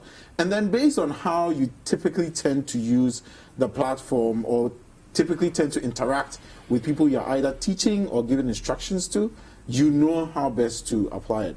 So we're going to see a quick video from Google about a general overview of what the platform is. So check us out.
So, I mean, basically, that is a general idea of what the platform is all about. As you can see, there's so many things you can do. Yeah. But I just have to say, right from the on, it is not for lazy teachers. Why? Because you need to care about your students, number one. You need to know what you're teaching, number two. You need to have the patience to map out exactly how your teaching plan is going to be. You need to be very meticulous about how the instructions are going to be. You saw there, for example, the rubric. For example, if you're going to teach students how to write an essay, you must have done your homework, you must have prepared either your slideshow or your notes about how the students are going to be graded. You're going to be graded, for example, on content, you're going to be graded on structure, creativity. You must be very meticulous about those steps before you decide to use Google Classroom. It is not something that you just drop some stuff in and then you just walk away. And I think that is very, very important, because a lot of the time people just show up in a classroom, write some stuff on the board and walk away. But what Google Classroom does for both students and teachers is to keep everybody in line. Yeah. Because you have a platform that is asking you some very critical questions about how you actually assess your students, and this platform is open. Yeah. The other teachers can have access to it. If you want to bring in the parents at a point, you can bring the parents at a point to see how the students are performing over a period of time. Nice. And so, once again, it is not for lazy teachers. It is for teachers who are dedicated to training their students. It's for teachers who are dedicated to ensuring that they are giving the correct instruction to the students. They are following up on the progress of the students, because the platform allows you to interact with students. And you could see there are certain sections where you can comment specifically on something that the student said. So the student submits an essay, for example. You can see the essay, you can indicate, you can add comments. The student can get these comments in real time and everything. Now, what I wanted us to go through basically is, if you have never set it up before, that is, so when you go into your Google account, your Gmail account, any of the Google platforms, all you basically have to do is just enter it, and then you will see right there in the bottom your Google Classroom. It's sort of like 3 students combined with a green background. So this is my Google Classroom that I created. As you know, because of all my documentary work, I have a classroom for documentary and TV news production, and then there's a city TV classroom as well. So you can just create a classroom. Now you can see in the top right corner a plus sign. Once you click on that, it will ask you to either join a classroom or start a classroom. And every classroom that you create as a teacher, you have a code that goes with it. So if you want to join a classroom, so for example, you're a student and your teacher has set up a classroom, the teacher will just send you the code, enter the code, and then join the classroom. But then teachers, please remember that you must have put some content in the classroom before the student arrives. So that's basically it. So I just wanted to show you what the settings look like. For me, it's one of the first places I go in any app, just to see what I'm dealing with. So you have a section for comments, and then you have a part that shows you what you can do with the classes that you teach. So as I said, the City Media Academy, where we have some content people want to interact with. So you go there. Now the very first tab at the very top is the Stream tab. The Stream tab basically is a stream of everything that has gone on in the classroom. So as you would have in a classroom where the teacher will come in at 7 o'clock, he will write some stuff on the board, the teacher will scold one student. That is the stream, everything that has happened in the classroom. So once you go in there, you'll be able to see all the, so in case you miss out on anything, it's easy for you to go back and get a sense of what has happened. Now, when you enter into any classroom as a teacher, you can either create an assignment, you can create a quiz, for example, and all the options are there. You can even make reference to an earlier post that you've made. You can do an assessment and things like that. All of that is available for you to see. In the People's tab, you can get to see everybody who is in the classroom, every student who is in the classroom. You can also create one for parents who you would want, sort of like a PTA meeting or a bring your parents to class. How does this make education more interactive and engaging? Because a lot of us are used to this one way of learning where the teacher knows it all, students can't ask questions. How does this really help with making education more engaging and students actively participating in their education? It makes it more engaging because you almost have a one-on-one with the student. Now, we are obviously having to focus on this because of the times we're in. COVID-19, the pandemic is like literally everywhere. Schools are trying to find other ways of giving instructions to students, keeping them studying. As most teachers I've interviewed on City Trends will tell me, it's about getting the students curious, getting them to, be engaged as often as possible. So with Google Classroom, what you basically do is you have an opportunity to give direct feedback to specific students or to give feedback to the entire classroom. Whereby, for example, if you were in a classroom setting, you would probably ask one student to stay behind. It can have its own connotations. The friends will probably, the teacher said he should stay behind. And all the shame that will come. Oh my God. But with this, you can very discreetly send direct messages to a student, give direct feedback to a student. Sometimes with large class sizes, it's not necessarily the most comfortable. You have a very limited time in a day. Sometimes some teachers are teaching 2 or 3 or 4 or 5 classes. But with this, you can actually have a control period. You can tell yourself, I have a 2-hour period whereby I interact with my students. You can give direct feedback to specific students if they need it. The platform also allows you to be able to grade.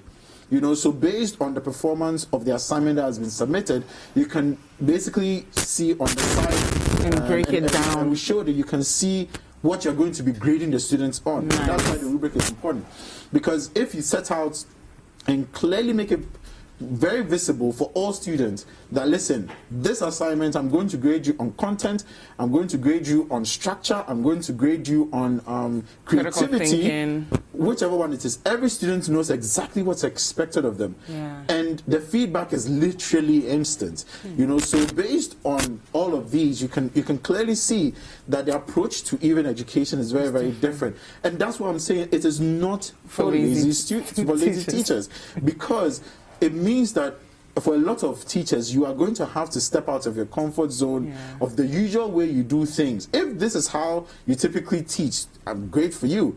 But for a number of teachers, this is very, very new territory, and they need to be oriented differently, because it means that you will have to constantly be checking up on your students. You have to be checking up on the progress, giving them feedback, because then this allows the students to also give you direct feedback. If they don't understand something, they have a way of channeling it directly to you instead of probably sometimes being in the classroom, raising their hand. The class probably understands, but then just one student doesn't understand. This platform allows the student to get in touch directly with you, to give you direct feedback about how their progress is going or they're retrogressing. So There are so many advantages to this. You can sit in your home and give instructions to your students. The students can sit in their home or wherever they are located. You can have students in Avrongo, you can have students in Sola, you can have students in Takrady, but then everybody comes onto this one platform and they get educated. I love it. But let's talk about enhancing the user experience, particularly in our setting where we are not so used to getting feedback from our teachers. The only time sometimes you get feedback from them is you've taken the test, you either passed or you failed. You don't really get, okay, maybe you could have argued it better, you could have been a bit more creative, you could have expanded your vocabulary a bit. How do we get students to also see that feedback is not necessarily bad? I can remember my high school days where you write a paper and then the teacher is like red, pink, so many colors, and you're thinking, oh my God, I'm so dumb. Right. Versus, and a teacher actually put me aside, was like, they are all suggestions to help you grow. So don't take it so, so personally. Exactly. How do we embrace this new kind of engagement from our teachers? I think that is exactly why I love this platform. We can do a poll right now on Twitter and ask how many times university students had direct feedback from their lecturers. Anybody who did socio at Legon, I would love to know how many of them got direct feedback from their lectures. And I'm sure the Care University people will also say every school, a lot of the time, the essays that we put in, the assignments that we submit, how many times do we get feedback on it? How many times are we told, okay, I am marking you on A, B, C, and D. You got 90% on structure, you got 20% on content, you got 15% on creativity. How many people get that sort of feedback? Yeah. And I think that is the advantage of this platform, because then it evens out the space. Yeah. The student knows exactly what is expected of them. They know where their failings are. They know what they are supposed to improve on, and they know what is expected of them at the end of the course. Because, quite frankly, there is no point putting a student in this sort of situation where you just give them instruction and they don't get any feedback from you. This platform forces you as a teacher to take that responsibility of giving feedback to the student. The student is also aware that these are the things that are expected of me, and that's in my contribution to the class or to the essay or to the assignment. This is exactly what I'm supposed to do. They can get direct feedback from the teachers. They can ask direct questions to the teacher. You can do it either privately or when you have a class session. Is there also an option to do peer review? Yes, absolutely. Really? That's what the stream is for. You can have conversations in the class. This is what I don't understand. You can post a comment. You can ask your colleagues, guys, what do you think about this? I'm struggling with this. But it's not just for just giving out assignments.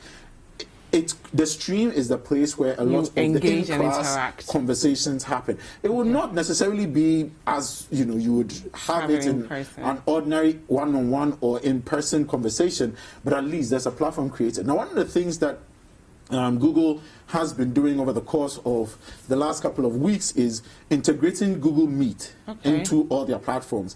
When you're sending an email, you can see Google Meet in the left side, and Google Meet has been integrated into this particular platform. That's the Google Classroom. So, for example, you can set 7 a.m. or 8 a.m.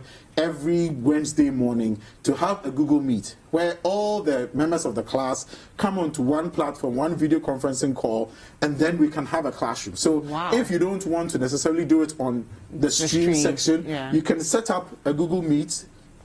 Everybody in the class is available for the meeting or is available for the session. You can see who is available, who is not. And you can have an open classroom. So this is an example of the code that, for example, the teacher will send to the student to just join the classroom. And as you can see there, all the interactions in the classroom are there on the stream. So at the top there, we have the stream, we have the classwork, and everything. Those are the main tabs that you're supposed to use. So I just wanted to walk, viewers through. So if you click on the plus sign and you want to start a class, this is the process you go through. It takes quite a bit because it needs to organize a number of things. Now, anytime you start a class, there are a couple of things that happen. An online environment is created for the teacher, whereby a number of things come into play.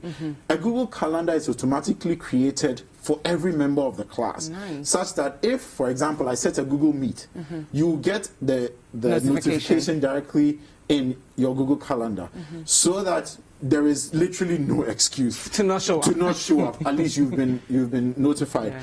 Every Google Classroom also has a Google Drive. So then all the information, all the documents, videos, everything is stored there. So every you don't have to rush home to be, even if you have the apps on your phone, you can learn. Every classroom has one, So all you need to do is just go into a Google Drive and then pick what you need to pick from there. All the resources about that classroom if you created basically are in one place for everybody to access. And for anybody who uses Google, the Google Suite, you have so many things. There's Google Calendar, there's Google Scholar, there's YouTube. All those things are made available to anybody who's using Google at this moment or who has a Google account. So all those resources are available to you as a teacher to find the best ways to explore and engage with your students. Now we're going to take a look at a practical example from the students' experience. But before we do that, talk to us about how this can help parents engage in the education of their kids, because for so long we've heard parents say, I'm too busy. They only see it when the report cards come and then they are beating the child. But maybe you didn't buy the kid all the novels they needed to read to be more creative with their writings. How does this help? I mean, so, we had open days back in the day. PTA meetings and stuff like that, where the parents come into the school to see the progress of their students. They have an interaction with the teacher. The teacher tells them the progress of their students. Well, this platform actually allows you to do that. And you, as the teacher, can create the environment for the parents to be invited into the Google Classroom to have an interaction with the teacher, where you get to see the progress of your students. You get to see how well they've done over a period of time, what sort of assignments, what sort of grading they've had, where their weak points are. And the good thing is, all of this is digital. Yeah. It's not someone marking someone down for some reason, because you can see the assignment and you can see what they are being measured against, and you can see their performance as against what they are supposed to be measured against. So everything is very open and very clear for everybody. If, for example, a student has written an essay and the teacher doesn't feel comfortable with it, you can indicate that I'm not comfortable with this, I think you should have restructured this, and the parents can be invited into the classroom to be able to see the evidence of the performance of their students. And so, I mean, if you're a parent and you really want to still see a report card, you can still do it here. The teachers can create a report card of, and you can drill it down to a single assignment. Typically your report card is what has happened over the course of the term. This one, you can drill it all the way down to every single assignment that has been given to the students and how the student has performed. That's how incredible the platform is. Or you can just generate a record of what the student has done over a period and then give that to the parents. But definitely to give performance has been. Okay, so I think next week we may look at how parents, because they might need a lot of help. You say it's not for lazy teachers. For lazy teachers, but I also think it's not for lazy parents, because once you see, you have to help the kids. So we'll come back next week and look at the kids and look at the videos that they've put up, and then how parents can also use the Google platform to help their students get better. Thank you so much for Sophia Shong for being with us. Host of City Trends and head of production here at City TV. Take a look at our entertainment highlights and then continue the show.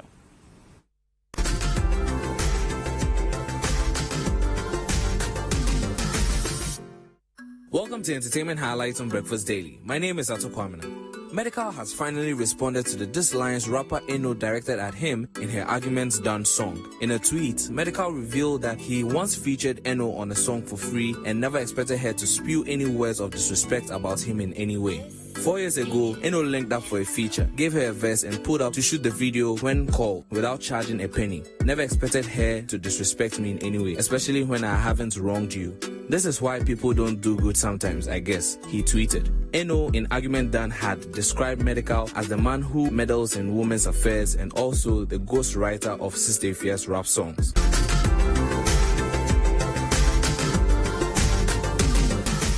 Ghanaian artist Stonebwoy's Nominate, which features Kerry Hilson, has made an entry in the World Billboard single charts. Nominate is the 8th song on Stonebwoy's new album Anglonga Junction, released on the 24th of April 2020. He also released a video of Nominate on the same day as the album. The song, which was produced by famous producer Andre Dre Harris, popularly known as Dre Bombay, made it to number 19 on the Billboard charts. He was ranked according to sales, streams, or airplay, and based on popularity of the song and album in the United States and elsewhere across the globe. He becomes the first Ghanaian to make it to the single charts.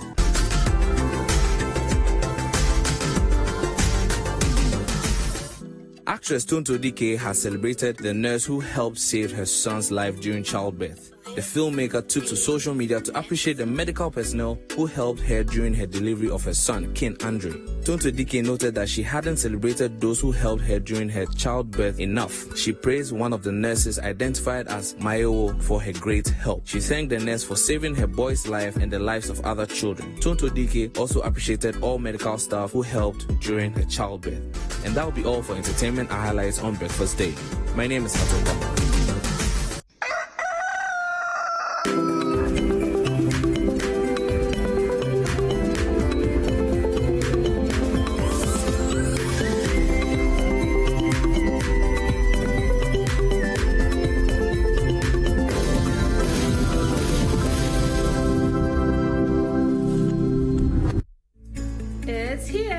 the Express Pay app.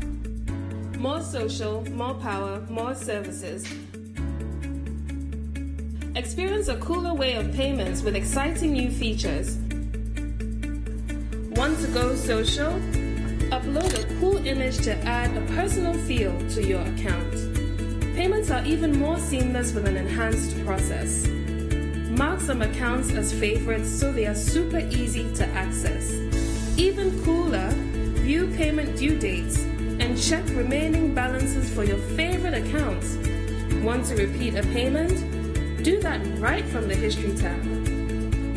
Have all your money in one place with a sleek look and feel. Bank Direct has had an awesome makeover. You can now send money instantly to 22 banks and counting. Express Pay, payments simplified. City TV is live on DSTV. Go to channel 363. On GoTV, access City TV on channel 182. On a digital TV, please press the menu button on the remote control and run a new search on your TV. Take note that without an antenna, you cannot access City TV on your television. City TV can be accessed on a free-to-air digital box like the GoTV and StarTimes box. City TV, it's your world.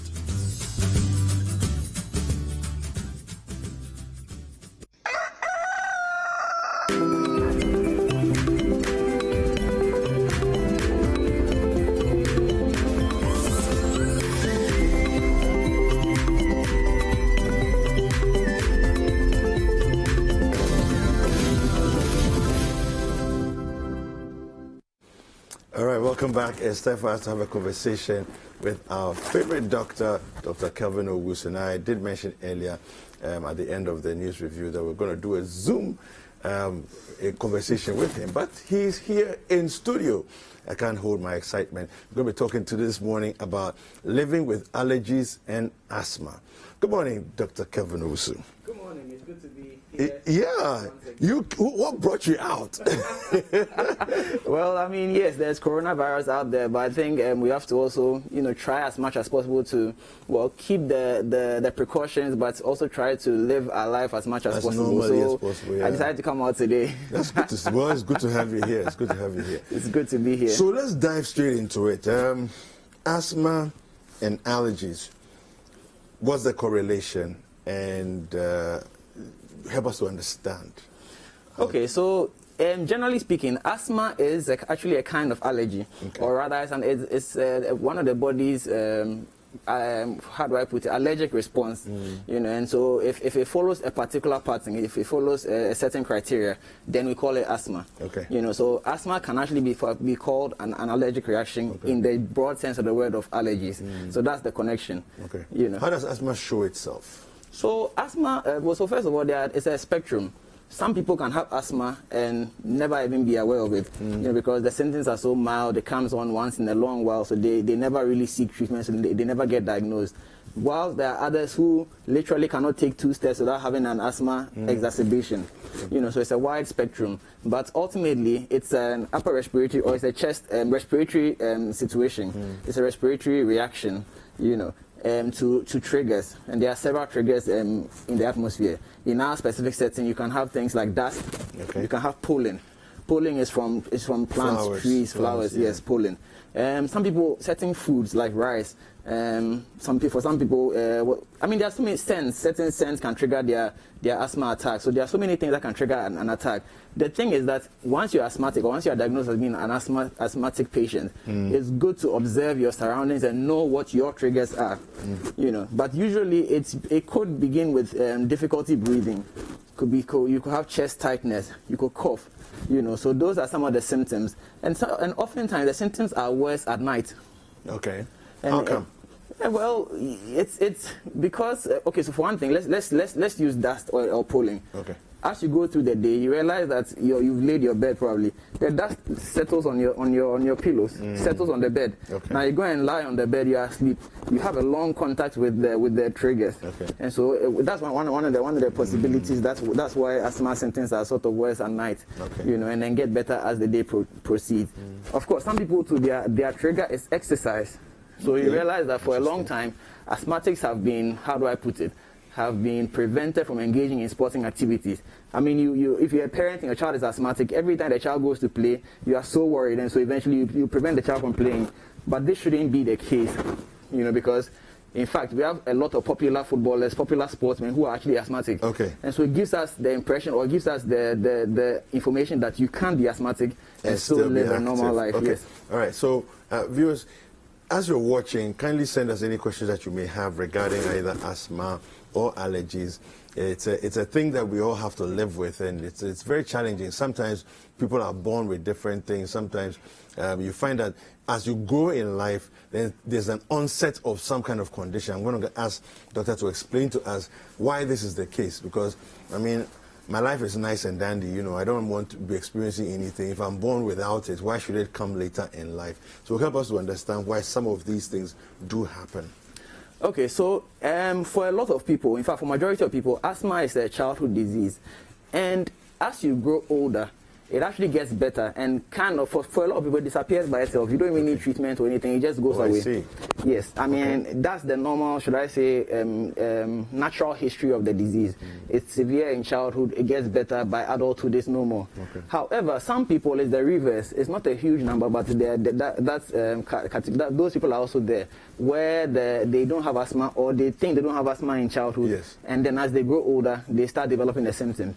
This usually is triggered by the environment. So, for instance, you've been living in a particular place for all your life, then you move to a new place. There could be new triggers in that side which you are now being exposed to, and so now they trigger your asthma, which has been dormant all this while. Or you start work, especially those who work in industry, who work in factories. Now you are working with chemicals. Some particular chemical can trigger your particular asthma. Of course, if you develop asthma much later in life, say in your 50s or so, it could be what's it called? It could be mistaken for heart failure. And so if somebody who has had no asthma history for all his or her life, and then suddenly develops asthma-like symptoms in later life, one of the things you want to rule out is a cardiac condition. So you have to make sure that it is not a heart condition that is presenting like asthma. So that because, and this is important to make this distinction, because some of the asthma treatments can exacerbate a heart condition.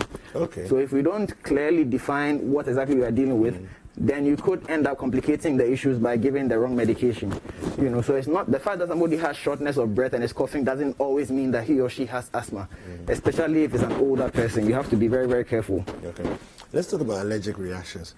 Why? What are allergies? Why do they come? Why do they even exist? Well, for one, so allergies, like I said, is the body's own reaction to an intruder. So let's again, I go back to our dust, because where we live, there's a lot of dust. Now the dust goes up in the air, you inhale the dust. For many people, the body just deals with it silently, quietly. It's kind of like the cat seeing the nuisance, so just blink and continue with life. That's how most people deal with it. But for some of us, the body's response is a bit more pronounced, and so then you have a reaction. So it could be just itching, and one of the commonest ones you find will be the itchy eyes. So you wake up in the morning, you realize your eyes are very itchy, you rub it and it becomes red, or running nose, again in the morning. And allergies are always worse early in the morning when you've just waking up. So late at night, early in the morning, because as I explained earlier, you've had contact with your bed, we may have had a film of dust on it and all that. So you wake up in the morning, itchy eyes, running nose. Some people have itchy skin. So the allergy can affect every part of the body pretty much. But for most people, it's not severe. So you can naturally just ignore it and it will go away. For instance, if you know that you have allergy and your eyes are itching, it's one of the molecules in the body called histamine. Once you agitate it, the body releases more. So if you've ever had allergies before, you realize that the more you scratch, the more itching you get. Interesting. I just want to not to segue from what we're discussing, but basically looking at the fact that when you're exercising, one of the things I've discovered is that when you're exercising, if you haven't exercised for a while, okay, and you start a new regime of exercising, then all of a sudden, parts of your body start to itch, and it's so annoying, because it's like, you better not stop the exercise, because you know that if you go off for, let's say, 2 months, 3 months, and you start again, somehow, either from the material you're wearing or something, your skin starts to itch. But after 2-3 days, it seems to just go away. Now, if it itches and you scratch, it gets worse. It's the same mechanism, this same histamine that we are talking about. So as you agitate that part, a lot more histamine is released. And so if you can actually resist the urge to rub your eyes in the morning, it actually goes away. But once you touch it, it gets worse. And because the rubbing sort of, let me put it, the rubbing sort of gives you some relief, but the rubbing itself is also causing more of the histamine to be released. So it's more like a chicken and egg story. I don't want you to stop, and so that's the thing with allergies. Now, for most people, like I said, allergies are not a big deal. They don't disrupt your life, so you can just rub your eye and then continue whatever you are doing. But for some people, it gets rather severe. It gets rather serious. And then, of course, there's also different categories of allergies. Medically, there are different classes of allergies. There are some that are more serious, some that are delayed. So you may have actually been exposed an hour or two or even a day ago, and they are now having the reaction. So sometimes it's a bit difficult to pinpoint what the trigger is. But if you kept a diary, so again, if for instance, you're allergic to food, or if you have an allergy related to your GIT, your intestine, something, like I said, allergy can affect every part of the body. What the doctors would ask you to do, because it's you can't come in and expect me to give you answers. So we literally have to work together. So they'll usually ask you to keep a diary of if it's a food-related allergy, they'll ask you to keep a diary of the foods you've been eating all through the day, and at which point you get the symptom, so that eventually you yourself will realize that there's a pattern. And once you discover what that pattern is, then it's an avoidance thing. Avoid whatever it is that triggers. That's how to deal with allergies. But as I said, allergies are mostly found in children, because when children are born, their immune system is immature, or not immature, it's not exposed. That's the word. It's not exposed, which results in the reaction. So, but as time goes on, the body kind of realizes, this one, or you feel nipper, so leave him. So it's the same principle with asthma. As time goes on, the body recognizes that this dust is part of our life. So if I'm going to mount a defense every time it comes up, it's going to be a waste of resources. So then the body sort of scales back and allows you to, go about your usual activities. So the asthma and allergies are in the same spectrum of events. So help me to understand, and our viewers, if you discover that, look, either your child or yourself, this is it, you have these allergies, how do you live successfully and, let me say, relatively painlessly with allergies? So just say that allergies run in families. So if you have allergies, your mother has allergies, your grandmother has allergies. My children are likely to have allergies. It's a given. It runs in the family. So then don't be alarmed that it's happening. And also, because it tends to run in families, most people would know how to deal with it, how to live with it, even before the child develops it. So so on one hand, it's a good thing that it actually runs in families, so it doesn't catch you by surprise. But say it does catch you by surprise. Now, as I've said, we need to first of all understand, we need to understand that, is this really an allergy, or this could be something else? So that's the first thing. Don't sit down and assume that because my child is rubbing the eye, it has to be allergies. You have to find your way to the clinic or the hospital, of course, whilst observing all the precautions, and then get that baby checked out to make sure that it is indeed an allergy. Even if it's asthma, or rather, there are different categories of asthma. There's in the very early newborn babies, there's something they have that's similar to asthma, which may not be asthma, and that actually may require treatment. So don't just sit there and assume that asthma runs in the family, so this must be asthma. So you need to take that child to the hospital and have that baby examined properly, so that if there's a need to put that child on treatment, whatever kind of treatment, then you need to do just that. With asthma specifically, as I already mentioned, we already know how to deal with asthma. And so it's unacceptable to let asthma limit your activities. You know, there are medication that we can, everybody knows the inhalers. There are different categories of inhalers actually. There are those called preventers. Okay. And there are those called relievers. Okay. Now, a preventer it's also an inhaler, but you take it to prevent the symptoms from starting in the first place. Okay. So, for instance, if you have been put on a preventer, it means that if you know that you are going out today, you are not too sure whether where you are going, there's going to be, the triggers are going to be there, you have to take your preventer before you even step out. So the preventers are taken at the beginning of the day. Okay. You know.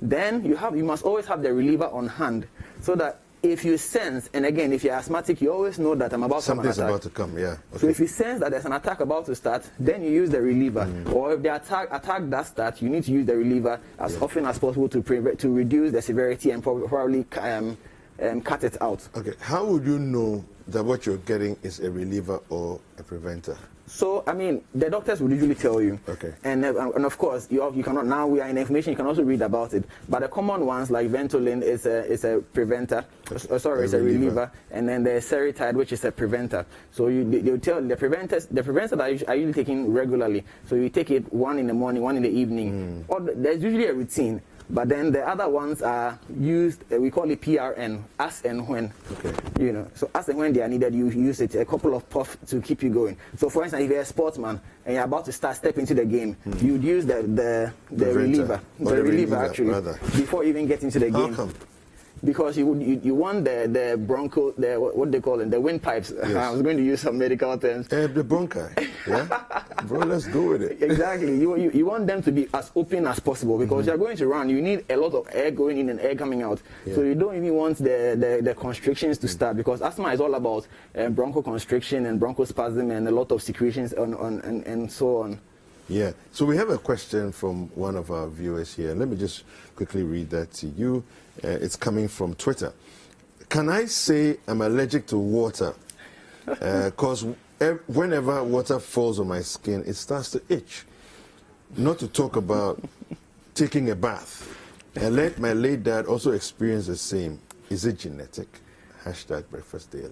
This is an interesting question. Now, with water, so first of all, understand that there are different kinds of water. In fact, there are different sources of water. And then, is the water treated or not treated? Okay. You know, so it's very, very difficult to declare that you're allergic to water, because if you're allergic to water, then there's a problem. Yeah. You know, because very serious problem. Yes, exactly. It's a very, very big issue. So you probably have to try out different sources of water. I mean, even in Accra, there are, like, if I'm not exaggerating, there are about 3 or 4 different sources of water in Accra. Yeah. You know, so try different water and then see if that makes a difference. And also try untreated water versus treated water. And I mean, so just try different water and then see what is causing your issue, and then avoid it. Because it's possible that maybe even the chemicals they use in treating the water could be causing your allergies. You know, so there are so many dynamics. But you cannot be allergic to water, because the water is what gives us life. Water is life. Yeah, I know. Okay, so when we look at the life that we live normally, right? You said you have preventers, you have relievers, yes, and so on.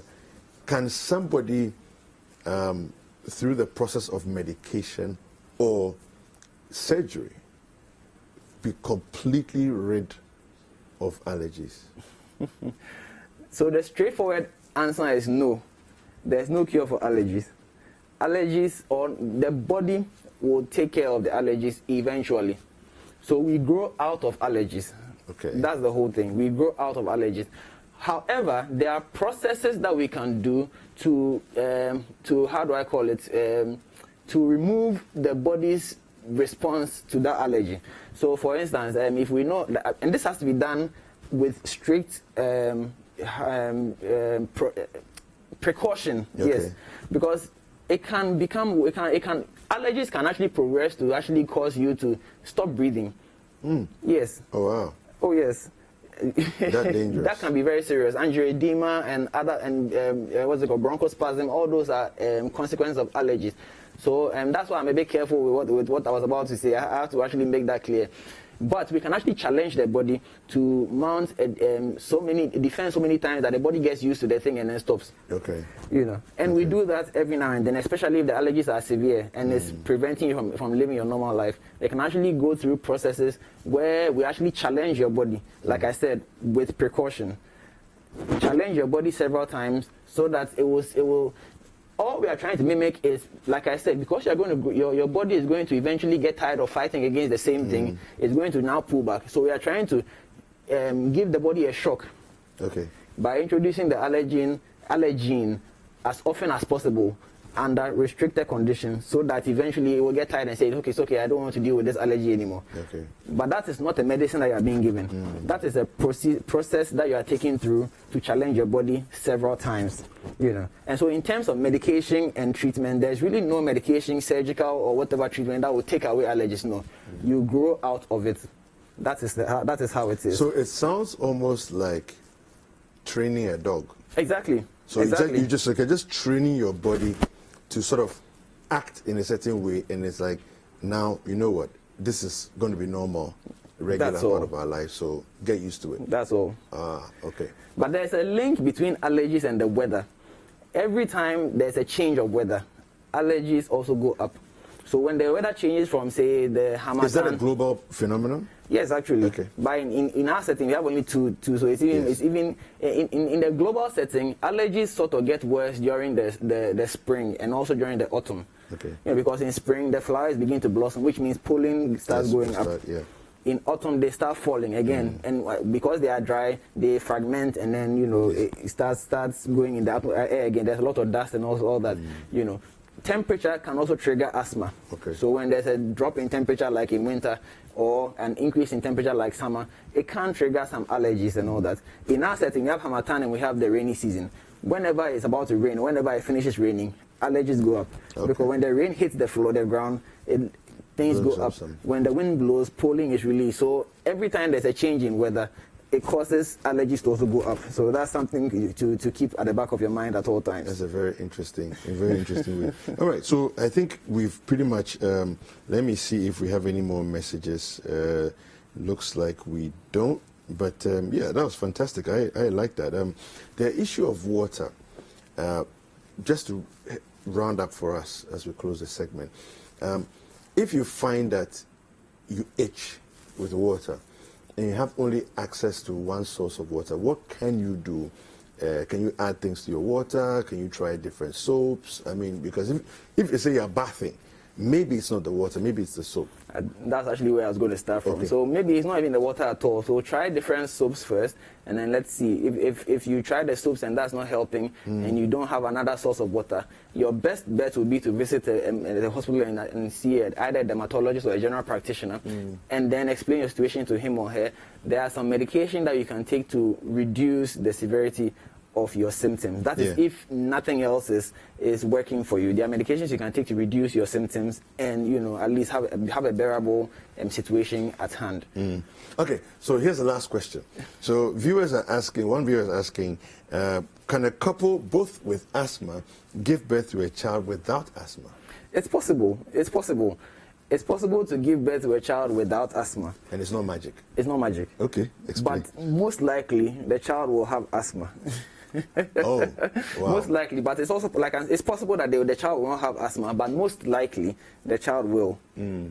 Under what conditions would a child not have asthma? Well, I mean, it's genetics. It's a lot of genetics at play. Whether it's dominant, recessive, a lot of things. So I mean, that combination can result in the child not having the asthma in the first place. We should do a genetics class one of these days. We should. It will be very interesting. But let me end. I mean, let me end. We are in Corona season, so I mean, since I'm wearing a face mask, I just wanted to chip in that, and I've seen a lot of people wearing face masks, and then the face mask is either up on their head, under their chin. Some people only cover their mouth. Really, if you're going to wear the face mask, make sure that you're wearing it right. So don't let the face mask if it drop below your nose and it's covering here.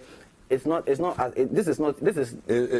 Yeah, you're not doing anything. It's useless. Yes. So you must make sure that the face mask is covering your nose and your mouth, so that you get the full protection. I mean, if you're going to wear it, you might as well wear it from scratch. So that's just to chip in, since we are in Corona season, so that we all stay alert and protect ourselves. Thank you very much. We've been speaking to Dr. Kelvin Owusu, who is the Medical Director of Optimal Care Diagnostics, and he's been helping us to understand how to live successfully with asthma and allergies. Well, we'll be back after this break. Don't go anywhere.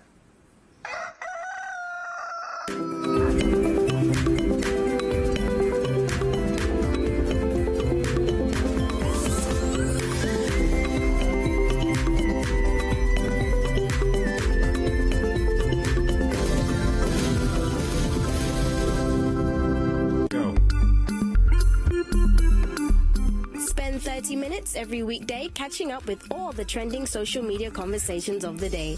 If you tweet it, we'll read it. We might just even Skype you. 30 minutes is all it takes, so use the hashtag 30minutes on social media to catch our attention. Join the most interactive social media TV show weekdays at 5 p.m. only on City TV.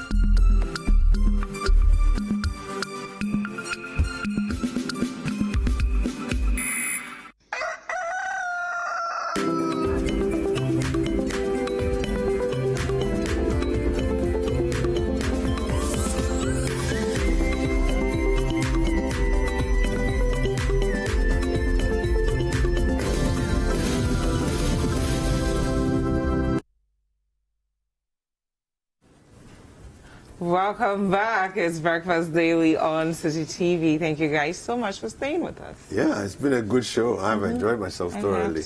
It's good to have Dr. Kelvin back in studio. It is. I was like, gosh, I got so tired of seeing you in Zoom. It's good to have him here. Yeah. Well, we're trying to live as normally as we can under these circumstances, you know. But if you've just joined us, remember that we have a YouTube channel. It's called CityTube. You can go over there. And all the segments of the show today are segmented and shared out there. Please like, comment, and share with your friends. Definitely, and don't forget that at 3 p.m. we have a special COVID-19 report coverage. So if you want to make sense of all the COVID news that you're hearing, that's the show to tune in for. And of course, you can also go to our website, cityneutral.com/coronavirus for all the COVID updates. Absolutely. And remember, if you're stepping out of the house, don't forget your mask. Yeah. It's very important. All the protocols still stand. Social distancing, keep your distance 6 feet away from anybody else. And remember to wash your hands regularly. And avoid touching your face, your mouth, your nose. It's important. Stay safe. We'll see you same time tomorrow. Bye, guys. Take care.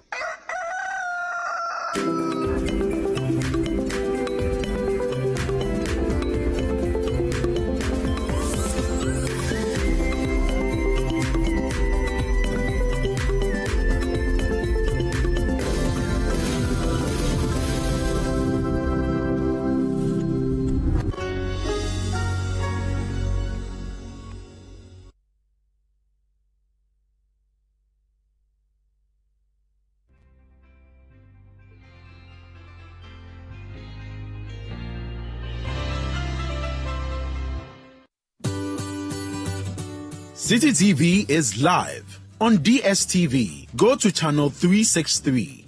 On GoTV, access City TV on channel 182. On a digital TV, please press the menu button on the remote control and run a new search on your TV. Take note that without an antenna, you cannot access City TV on your television. City TV can be accessed on a free-to-air digital box like the GoTV and StarTimes box. City TV, it's your world.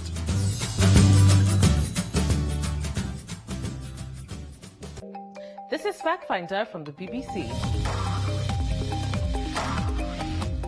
We live in a world where news travels fast, and sometimes it's hard to differentiate fact from fiction. Fact Finder brings fact-checking from the newsroom up close so you can separate truth from chaff. Be empowered to tell what's fake from what's real.